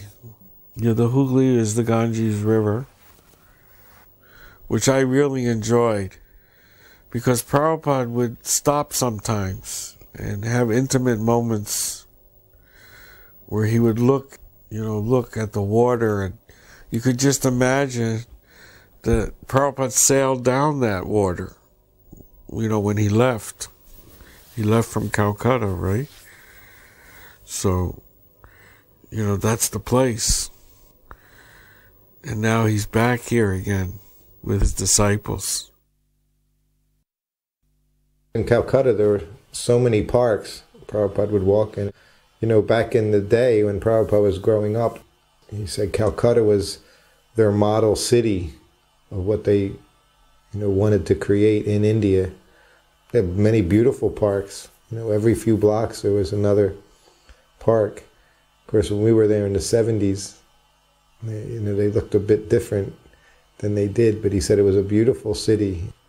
That was their model, he said, of what they wanted to accomplish in India everywhere, and they did it in Calcutta.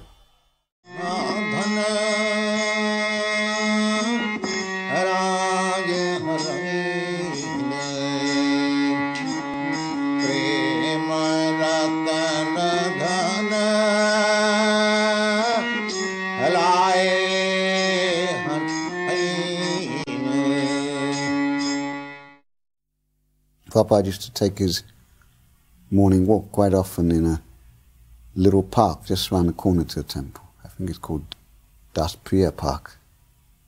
And there was a lake in the middle of that park. So Prabhupada would walk around that lake a few times. So on this one occasion, quite a large number of devotees came for the walk, maybe as many as 40. And Prabhupada was walking around, not saying anything, just walking around the park. And he would come back to the starting point where there was a little gate which we would go through. And then he would set off again. Prabhupada wasn't speaking anything, he was chanting japa. So after about 4 times around, I was noticing that many devotees were kind of dropping up, going back to the temple for one reason or another. It went on a couple more times around the park. It was going on quite a while. So I was still following on.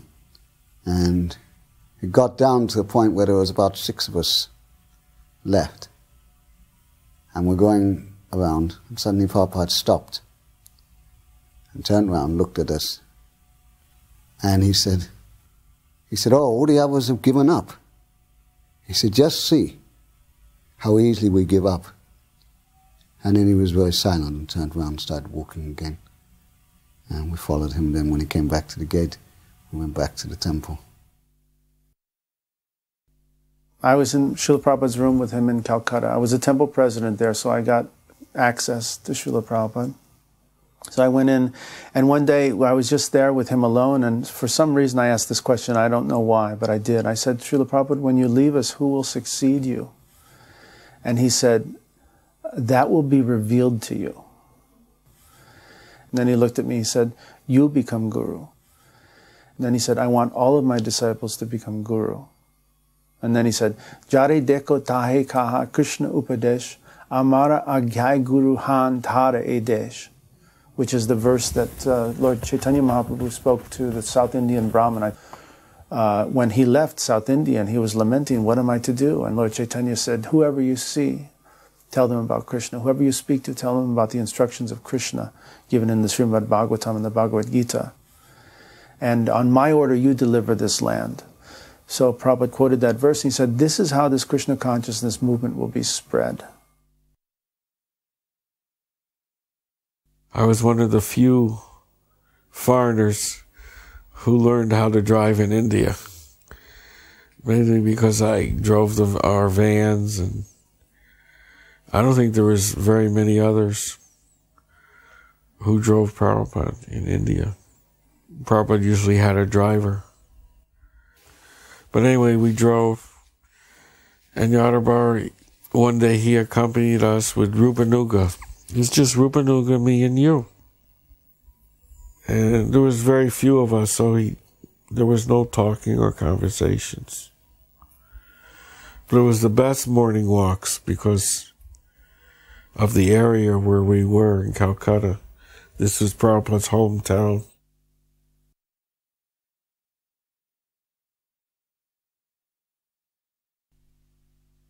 It was a little bewildering. There was all these neon flowers, neon decorations, plastic flowers, lots of electrical cords twangled and dangled. I remember at one point the devotion that was there. It hit me. What was going on was, pure devotion to these deities. And that this family had been absorbed in devotion to these deities for centuries. And that Prabhupada was absorbed in devotion for these deities. So that suddenly, the picture changed.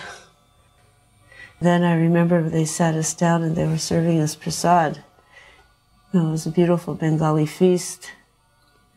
And it was served, on banana leaves with such respect for Srila Prabhupada. And the respect from Prabhupada was transferred to us. They were Prabhupada would use the word aristocratic, but they were very aristocratic. And their affection to Srila Prabhupada was definitely apparent, as was his towards them. At the Radha Govinda temple, Prabhupada's childhood temple in North Calcutta, Prabhupada did a series of lectures in the evening. The Mullik family, which was the family he was related to, who owned the temple, and one of the great Zamindar families of Bengal during the time of the British Raj, They lived across the street, and of course Prabhupada was raised in their house. They all came to the program. The whole atmosphere was like Prabhupada was the grandfather or the great-grandfather, and they were so respectful. You know, the way they came in, their heads were always covered, the way the women bowed down, the men were, you know, nicely dressed and standing in the background, and everyone was very attentive to Prabhupada because he was their relative who was now world famous. Prabhupada's mood at this meeting was very familial. He was very gentle with everyone. It was just like family. There was a very loving side to this, the whole relationship between him and the Mullik family. And of course those deities, Radha Govinda, were Prabhupada's childhood deities. This was the temple where he played as a child, where he had his Rath Yatra festival, and he worshipped these beautiful deities that they have there still. Radha Govinda, they're the deities that Prabhupada said called him back to India. You know, in the 60s, he went back to India, he said, Radha Govinda have called me back. And that's when he started all his major Indian preaching. Prabhupada came to Calcutta with Pradyumna in 1973, April, and Pradyumna came up to me and said, how would you like to come with Prabhupada and type Chaitanya Charitamrita? He says, okay, tomorrow we're going to Mayapur, so you have to learn how to read Bengali and then you can come with Prabhupada. I said, okay, no problem. So he gave me a Bengali book, I learned how to read Bengali, and I was off with Prabhupada the next day. Because like we never thought anything was impossible. That if Prabhupada wanted us to do something, then impossible is a word in the Fool's Dictionary. So yeah, no problem. I learned to read Bengali, and I get to go with Prabhupada. In Calcutta, it was a challenging place for us. Something about the temple, and at least at one period, everyone was sick. Everybody had dysentery, and the service, you know, there wasn't enough people to do the basic service. So it was a challenge. And Bhanu Swami was there. And Bhanu Swami, as I remember, is a Naishtika brahmachari. And through all of this, he never got sick. He never lost his focus. He remained active, and when others were down in their attitude, consciousness, he was never affected by it. And at one point, he's the only person who was well and up serving. Prabhupada made note one day. And he said, just see, he said, this is the value of brahmacharya. He said, because he is brahmachari, he is able to circumvent all the challenges of the world and continue steady in his service. This is the value of brahmacharya. I get to have a private darshan of Srila Prabhupada. Of course, his servant was in the room, and myself and Prabhupada. When I first came before him, you know, with what I thought was just like this huge life-ending problem, you know, my whole consciousness absorbed in being anxiety about this problem. All of a sudden, when I got in there, the whole problem just like shrunk down to the size of the water in the hoofprint of a calf. This huge unsolvable anxiety just became insignificant. And there I was like totally embarrassed. All of a sudden it didn't seem like something that I should bother Prabhupada with, you know, and I was so embarrassed. But here I am, I had disturbed him. And at that time, Prabhupada communicated something to me. You've probably heard from other devotees how sometimes Prabhupada would communicate without speaking. Prabhupada became a mirror, and I think that's a guru's function, to be like a mirror to the disciple. He was like a mirror. He was showing me my spiritual situation. And I had this like really esoteric, like internal vision, like for a few seconds of myself being this brilliant diamond-like spiritual spark within my heart, but I was covered over with just like mountains and heaps of dirt. And I also had a vision of Srila Prabhupada sitting there, the same brilliant spiritual spark, only completely clear of any covering. And he communicated to me with that vision that I was just like him, but I was covered, and that all I needed to do was to follow his instructions and I would become completely uncovered like him. And that was such an intense realization. And I thought, oh, how can I bring up my petty, mundane problem? But like I said, after I'd gone and disturbed and he was sitting there expectantly, then I did. I blurted it out. The most significant thing about that whole experience was that internal mirror-like vision that he gave me of myself and himself. Winter of 1973, Vishnujana Swami's bus had burned down somewhere in America, and while Karanda and the BBT were building him a new bus, he came to sail down the Ganges and do Harinam Sankirtan and Prasadam and distribution, and he had a slideshow to show these villages. And Vishnujana was amazing, doing kirtan through the villages. I mean, people were asking us to take their children with us, and they were just in shock. And we'd have a program every night with a big slideshow. I mean, and show them London Rath Yatra and San Francisco Rath Yatra. They were blown away that, their Hinduism was actually, spreading all over the world, because we were the first Western Hindus they'd ever seen. And it wasn't just that we were a handful. We represented this movement with temples and festivals all over the world. So, of course, who's the person responsible for all this is Prabhupada. I mean, the villagers were just enormously impressed. Anyway, we sailed down the Ganges for 40 days and nights. And we got stopped in northern Bengal by a huge dam called Farakka Barrage. So then we took trips down to Calcutta, where we met Prabhupada. So we had some kind of, little camera with us, but somebody had a shaky hand. It all came out looking like ghostly images, so we didn't have anything to show Prabhupada.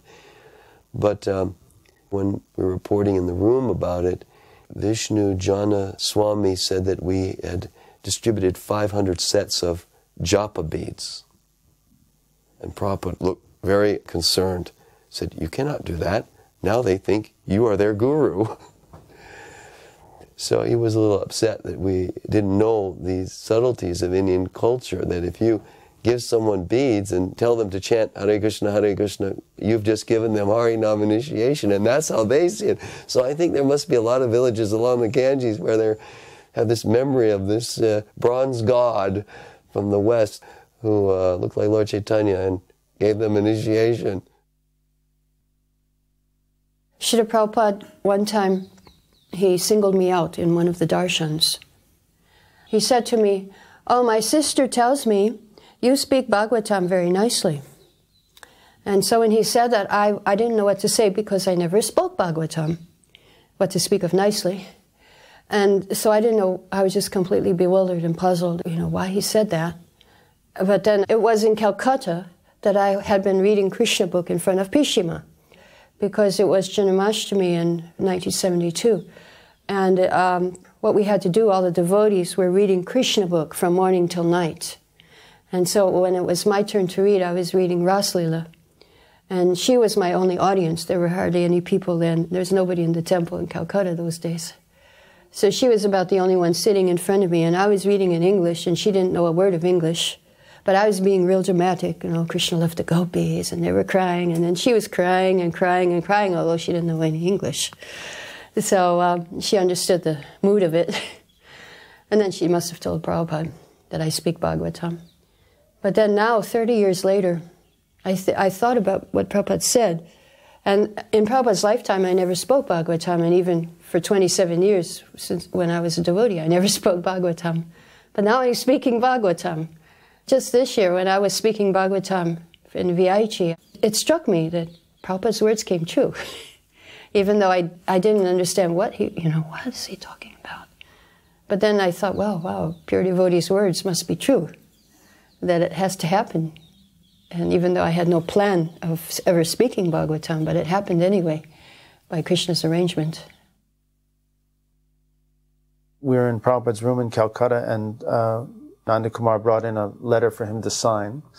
And Prabhupada looked at the letter, 2-page letter, looked it over, and then grabbed the pen and goes, A, and then C, and then this big Bhakti Vedanta, and then big capital Swami. And there was a life member there, and I was there looking at this, and we kind of looked at each other, when we saw the signature. And Prabhupada noticed it, and he looked at the life member and he said, yes. When I was at Scottish Churches College in Calcutta, my professor witnessed my signature also, and he said, ah, that is a royal signature.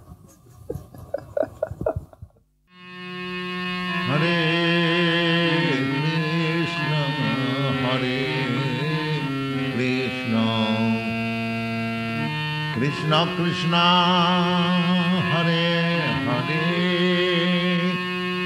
Hare Rama Hare Rama Rama Rama Hare Hare.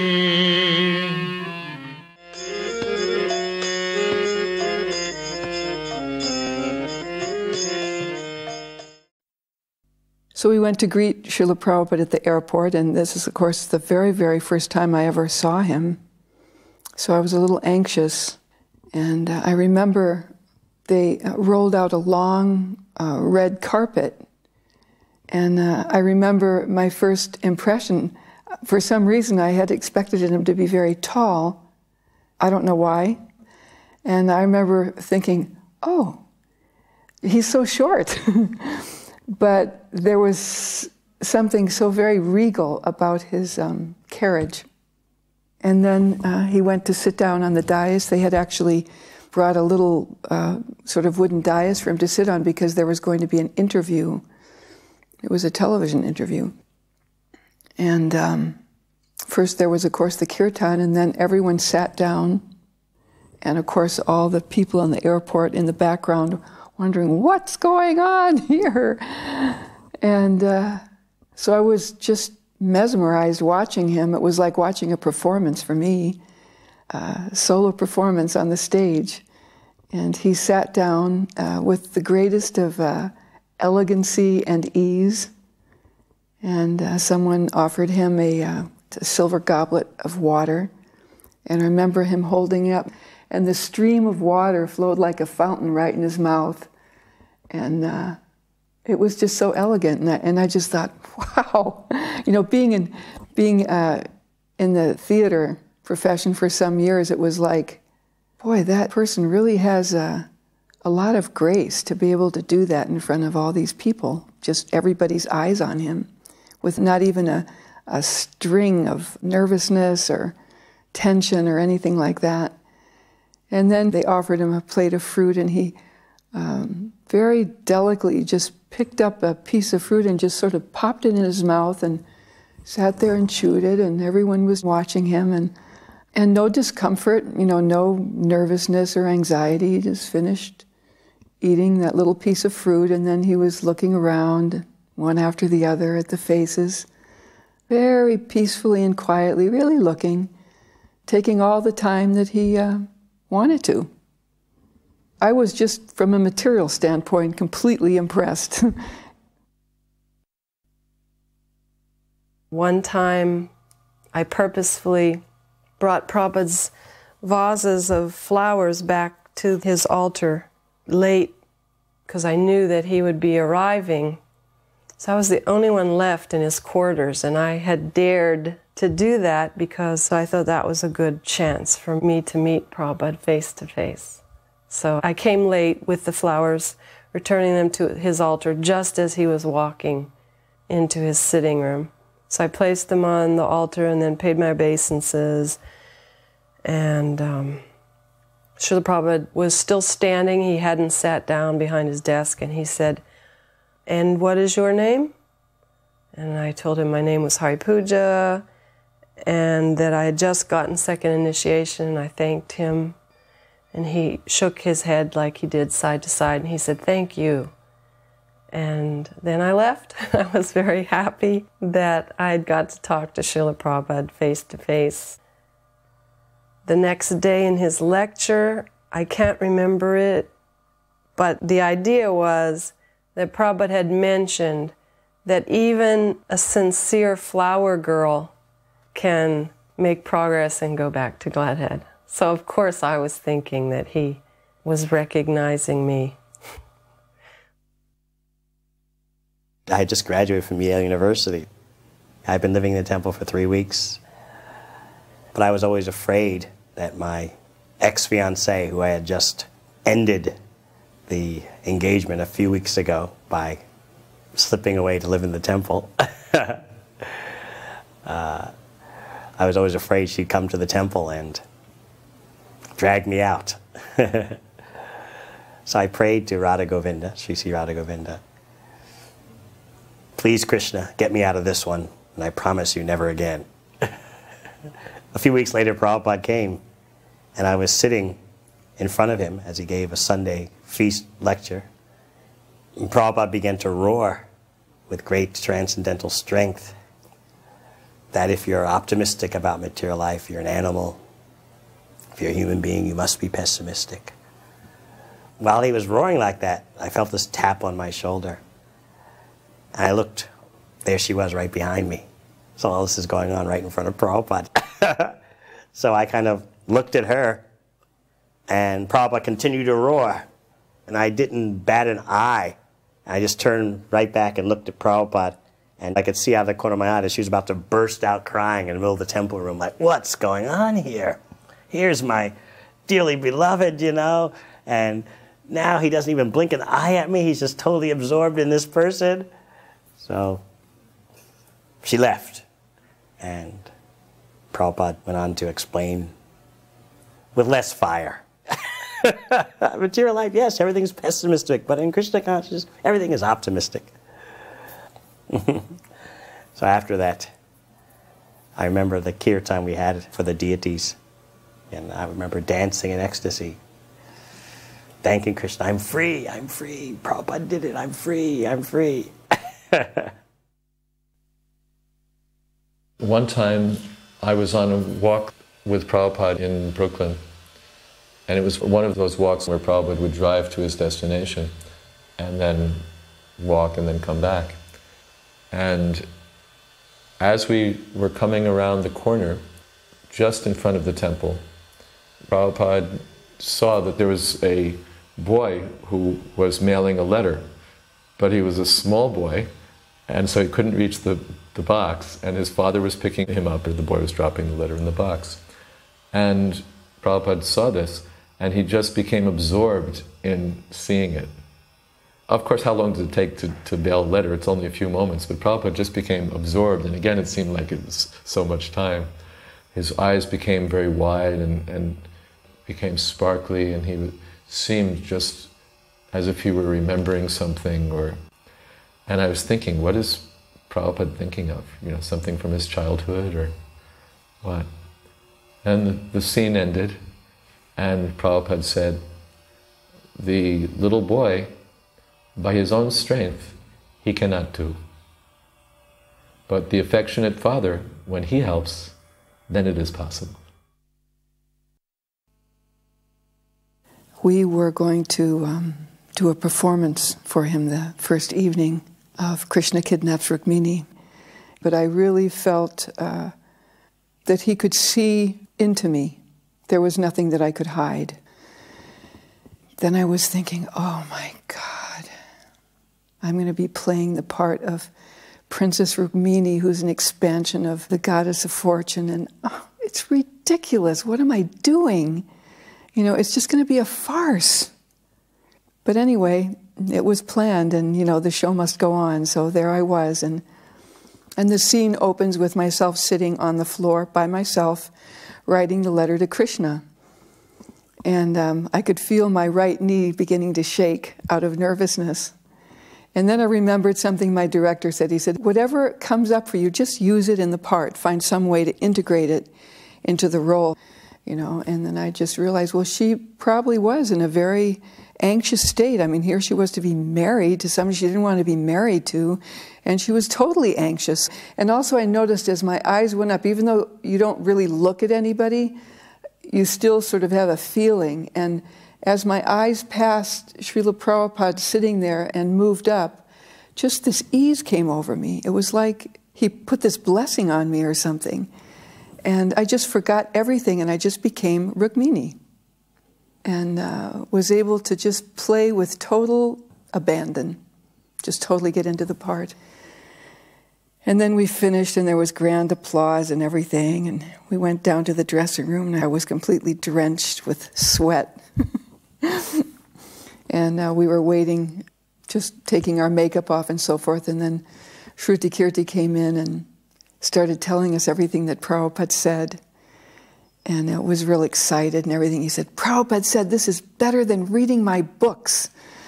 It's better than reading my books because it sticks in the mind, because you have a vision. And he said, seeing these is like windows to the spiritual world. So people just don't hear it, but they actually have an experience. And then I got the wonderful compliment when he said, Rukmini, she was the best. And I thought, wow, after all that anxiety I went through, and then he was actually pleased. And then, of course, there was a little part of me that thought, well, he's just saying that because he knows I need to hear it.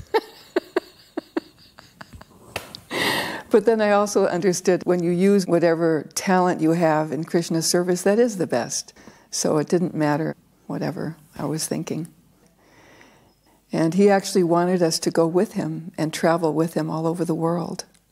I think his next destination was Africa. He wanted to take us with him, and he said there should always be, kirtan, lecture, performance, and prasad. It just didn't work out at that time. But I realized the importance of cultural events in the presentation of Krishna consciousness that Prabhupada really wanted. And Srila Prabhupada was working on some of the chapters of Chaitanya Charitamrita.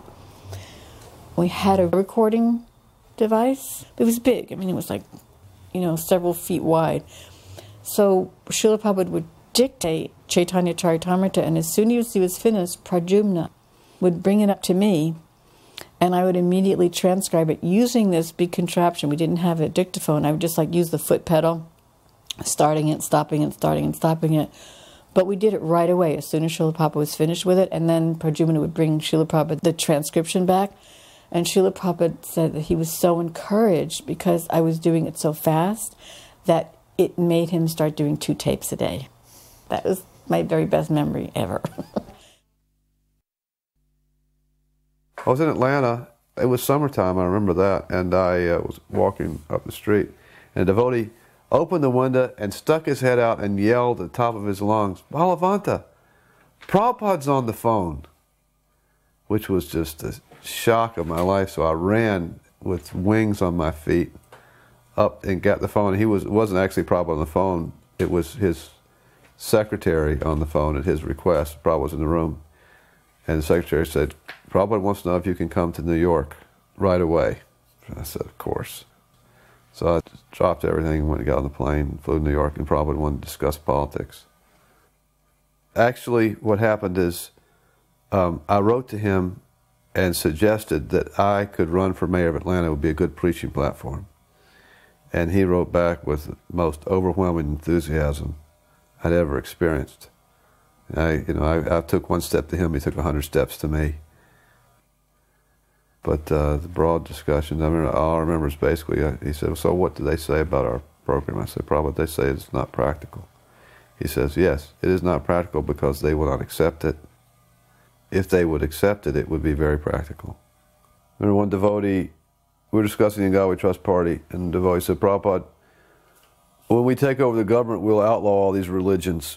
Prabhupada said, no, why? We only want to see that they are following their religion. Srila Prabhupada was not for one religion taking over the government. He fully supported freedom of religion, and in fact, he made it clear many times and told us that this is not a religion. This is a process of spiritual realization which is applicable to any religion.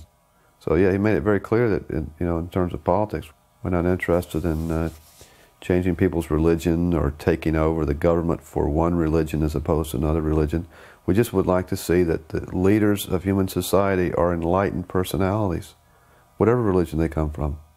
And the Bhagavad Gita, Srimad Bhagavatam, and the chanting of Hare Krishna facilitates that process.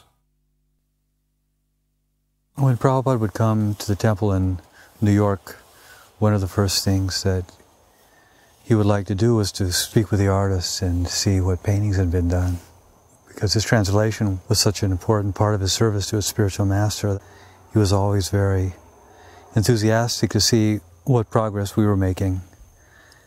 And on one occasion, we were all sitting in his quarters, and the walls of his quarters were lined with the paintings. And that was one of my favorite times. Maybe there were 8 or 10 of us that were working, doing the paintings for Bhagavatam at the time. And we had the opportunity just to sit with him and discuss each individual painting, and he would make suggestions on them and corrections. Whenever I was painting, I was always listening to Prabhupada, either listening to Prabhupada chanting or Prabhupada's lectures. And from the time I went into the art department in the morning to the time I left, I always was listening to Prabhupada. And sometimes I would be sitting there painting or just, meditating on what I was going to be painting, and I would think how fortunate I was just to be able to hear Prabhupada, and just wishing that the whole world could hear the way I could hear and have that experience. I remember one time I was doing a drawing of Lord Chaitanya. It was a drawing for the painting for Chaitanya Charitamrita of Lord Chaitanya dancing in front of the Rath Yatra cart. And all of a sudden I felt that I wasn't doing the drawing. I realized the drawing was being done by some power other than me, and that my hand was being guided. I remember when Srila Prabhupada came to Henry Street, and we were so happy with everything, the way it was going. We thought we'd reached such a pinnacle in our development. And Srila Prabhupada said, yes, everything is very nice here. Now go back to Manhattan. And he said, Brooklyn sounds like a poor man's temple. So he sent Shyam Sundar, who happened to be traveling with him at the time, back into Manhattan, and he started looking for buildings. And Shyam Sundar started realizing we're talking about millions of dollars here. Anyways, we were left with the task after they left, and we started collecting happily for this monumental move. And we were collecting over a period of months, and then even over a year. And it was a joyous crusade. But at one point, we were a little wary if possibly the money that was being collected would be diverted into maybe other activities. And so luckily, one day, we got a call from Srila Prabhupada, and he ordered that all the money we had collected all be sent to India, and that we could start collecting again for a New York temple. Some devotees, I don't know how they all felt about it. I was elated. I knew that Srila Prabhupada was specifically, almost as if to say, sticking out his hand, reaching out and saying, give me the money. And we were, in effect, putting it right into his hands. So we felt really good about that. And it turned out that all these wonderful devotees, their energies went toward the purchase of the Juhu property in Bombay. All the New York temple money purchased that, and the extra money that was left over built the Lotus building, the first temple building in the Sridham Mayapur complex.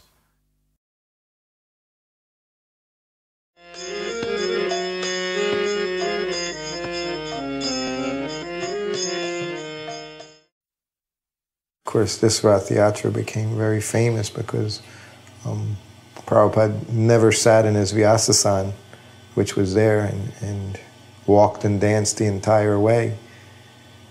And what was the amazing thing was just days before and weeks before he had been very ill. He was in Mayapur in Calcutta, and he asked the leaders what he should do, because he was being invited to the Rath Yatra in London, and he was also being invited, I believe, to Australia to rest and recuperate from his illness. And I remember he, told them to, which he would do sometimes, he said, talk amongst yourselves and tell me what you think. And I remember massaging him that day when he said that, and he said to me, he said, what do you think? Should I go to London for the Rath Yatra, or should I go to Australia and rest? And I had been with Prabhupada about a year, so I already had an idea that he was going to go to the Rath Yatra, and that's what Prabhupada did. He preached. There was no possibility of him passing up such a big opportunity for preaching. And I said that. I said, well, if you go to London, I say there'll be thousands of people there at the Rath Yatra festival that you can preach to. And of course, and if you go to Australia, that won't be there. And he just said, yes. He said, that's right. So then later on in the afternoon, he called everyone and he just told them, he said, we're going to London to Rath Yatra. I picked Prabhupada up at Heathrow Airport in a helicopter and flew him into the front lawn. He landed in a helicopter. And the entire trip from the airport, it was storming. And this little helicopter, I think it was just 2 passengers, just Prabhupada and I, was moving like, really abruptly. I was getting sick. It was like being on the inside of a basketball or something, rotating. And I looked over at Prabhupada thinking, oh my God, he must be getting ill. And he was just as calm as could be, just enjoying the ride. And we were just skimming over the treetops at a very high speed.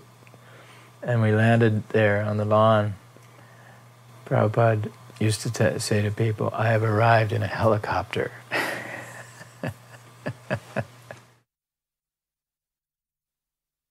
So we just ran back round to the lawn where they were going to land and yelled to everyone that he was coming, because at the manor there's 2 small airfields nearby, so there's actually quite a lot of small planes and noise from the sky, and maybe it hadn't been noticed, so we ran around telling everyone, and just a few seconds later the helicopter landed. And I don't know if it had been raining or what, but the grass was very wet, and we were running towards the helicopter, and the pilot of the helicopter was flipping out because the blades were still turning. And I was just so eager to get there to see Prabhupada again. I just went flying. I don't know if I tripped or slipped or what, but I went face down on the grass. And we could see Prabhupada's, just his head, through the window of the door. And when he came out, he looked quite shaken. And I heard afterwards that Prabhupada said, I never want to travel this way again. So when he arrived, we were very worried that he wasn't feeling well. Here we are pulling up to the beginning of the parade. I'm driving the car and Prabhupada is getting out. I continued in this car through the whole parade, following the cart in case Prabhupada needed to be taken to rest somewhere. I mean, here he is, arrived from Calcutta overnight on the plane. He hasn't rested at all.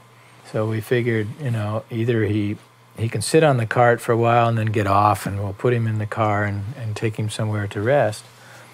But he surprised us all and never even got up on the cart to sit. He danced and walked the entire distance for hours on a hot July day in London, muggy day.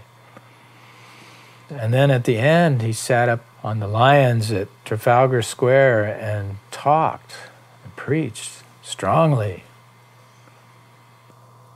What an effort. Our efforts pale by comparison.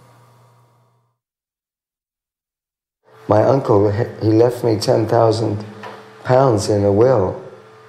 Which is a lot of money in those days, 73. So there I was a brahmachari. I was initiated. But then all of a sudden, Shyamasundar, the GBC, said, Mahavishnu, we want to put you in charge of Rath Yatra. So then I thought, well, let me spend it on the Rath Yatra festival. So there I was spending like water. I was arranging for a big pandal in Trafalgar Square, publicity and on all the buses in London, paying for a film to be made. I was walking around with bills hanging out of my pocket. As the procession began, all of a sudden, the sun burst through. So it had been like a very gloomy-looking day. Suddenly the sun was just shining on the whole affair. And Prabhupada took his coat off. And I'm right by Srila Prabhupada. You can see in that picture, I'm right there. I just put my arms out, and he put his coat on my arms. Somehow or other, Krishna let me be right by Srila Prabhupada during the whole procession. This was a victory for Prabhupada, this Rath Yatra going right down like the main byways there in London to Trafalgar Square. And you know, Prabhupada saw to it that it was a very grand event, and he just danced and walked the entire way, even though he was going to go recuperate somewhere from his illness because he was, you know, supposedly weak. During the parade itself, I was in the crowd distributing some of these magazines, and suddenly all the hairs on my body just stood on end. I felt so different. And I turned around to look behind me, and right behind me was Srila Prabhupada dancing. So I felt Srila Prabhupada before I saw him. That's how strong of a personality he was. The Bobbies, I guess they could see that I was his assistant, you know, his servant.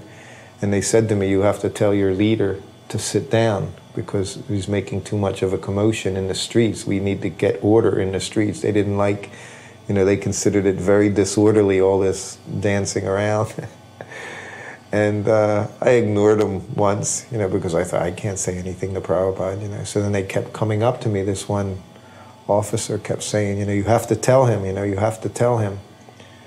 And so finally I went up to Prabhupada, and he was just like us as he was dancing around and walking, and I went up to him, from behind I tapped him on the shoulder, and he turned around and looked at me, and I said, Prabhupada, I said, they're saying you have to sit down in your seat. And he just kind of like, just paid no attention at all and just spun back around and continued to dance, you know.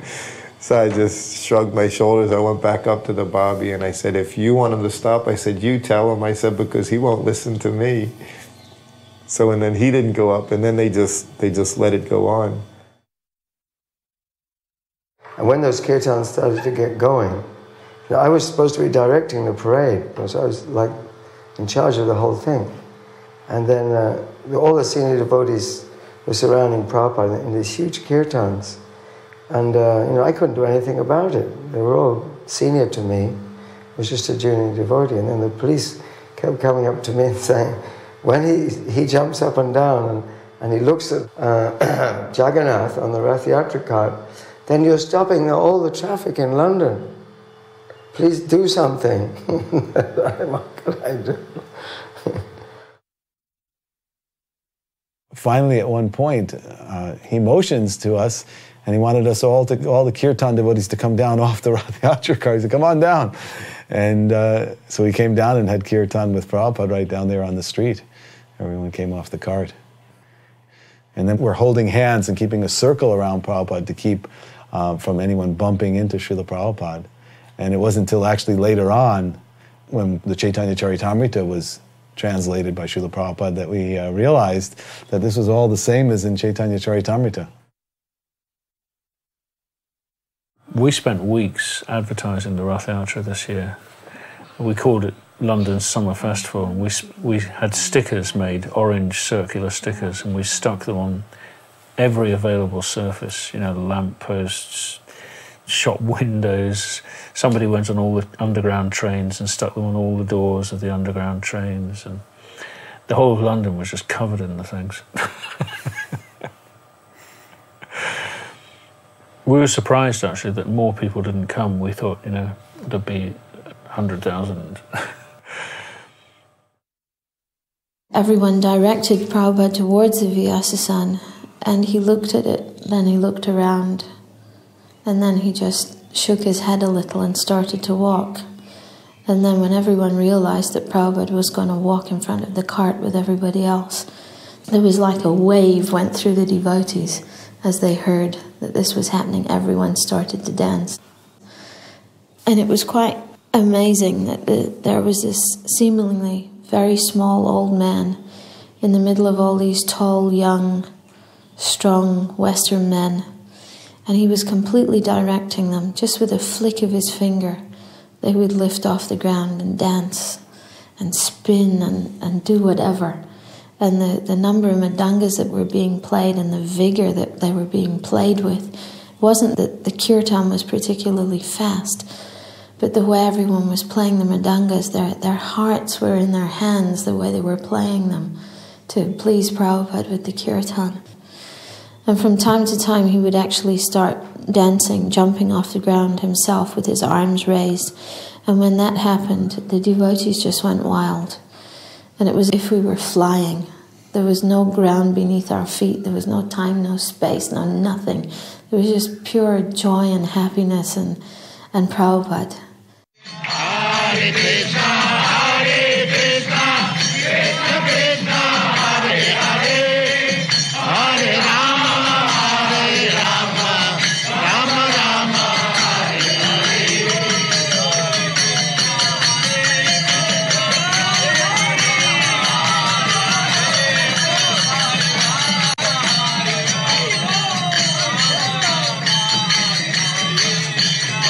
Hare Krishna, Hare Krishna, Krishna Krishna, Hare Hare, Hare Rama, Hare Rama, Rama Rama, Hare Hare.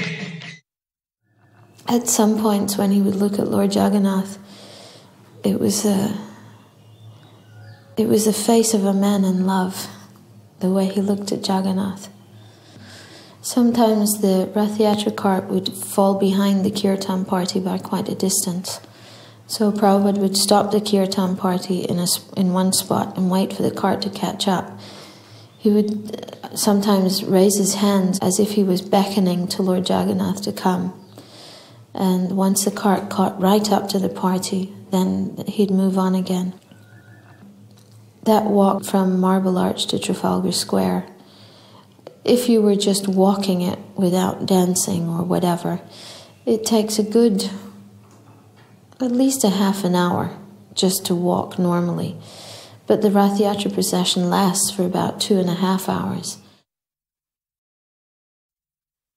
During the Rath Yatra, when we turned from Piccadilly to go down Haymarket towards Trafalgar Square, then the Rath Yatra cart began to go out of control, and the braking system was not working properly, so it was starting to accelerate down the hill.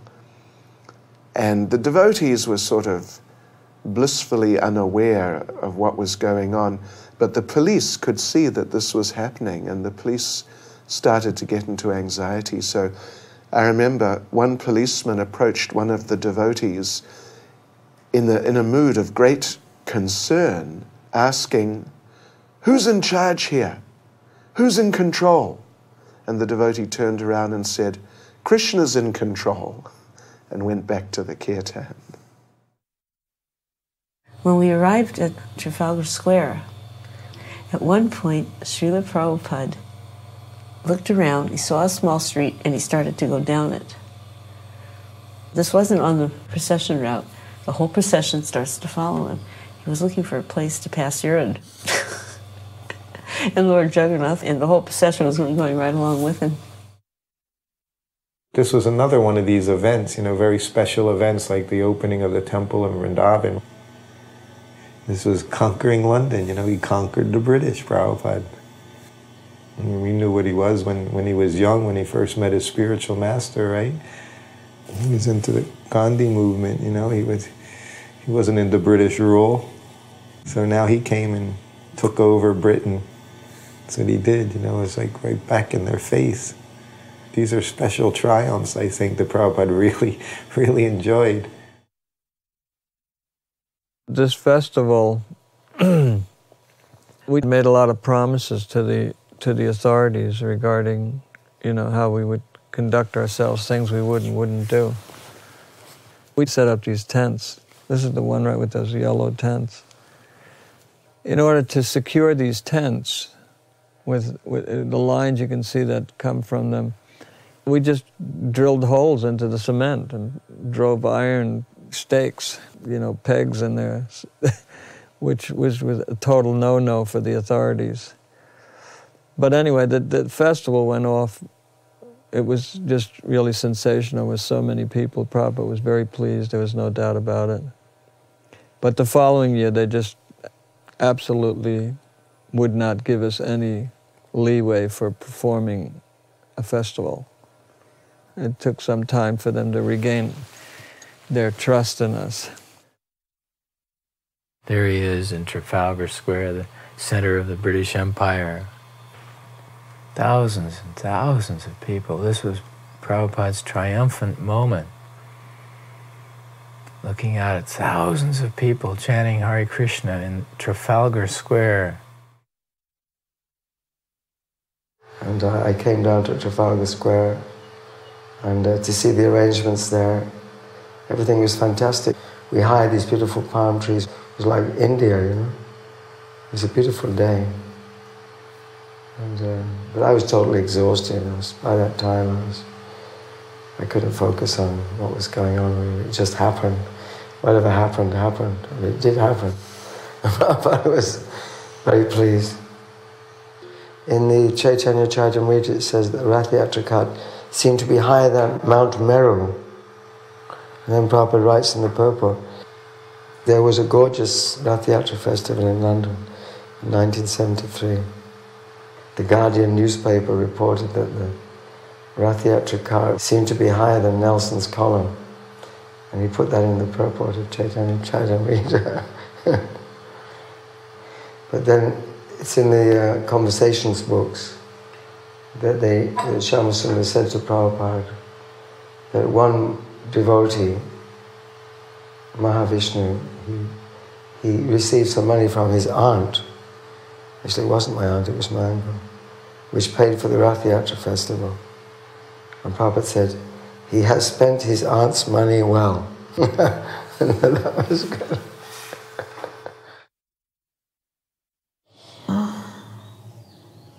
The overwhelming memory of that festival is the dance.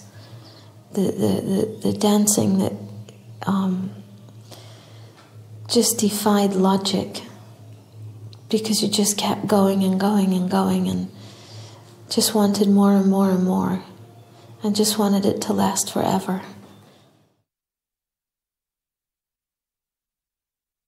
I just felt like I had received so much mercy that day from Srila Prabhupada.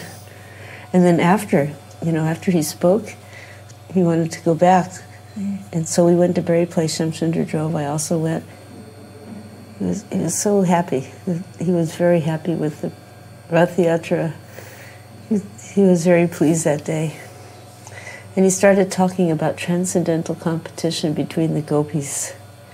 He said, not like this mundane competition. Oh, you are doing better than me? Let me smash you. No, you are serving so nicely. Let me try to imitate. He says, in this way, ever-increasing transcendental bliss. I had volunteered to stay back to look after Radhalandinishvara, and I was feeling a bit, like I was missing out on seeing Prabhupada. But he came back earlier than the devotees, and I think he was with Shamsundar. And they came in the temple room door, and there was Prabhupada, and the servant went downstairs to get something for him. He went to take darshan of the deities, and so I got to take Prabhupada's slippers off, and I remember having his lotus feet on my hands and feeling conscious how rough my hands seemed for his beautiful soft feet. But it was really lovely to touch Prabhupada's feet. And it was a really special moment because there was no one there, and somehow Krishna had created that little moment in time when I got to be with Prabhupada.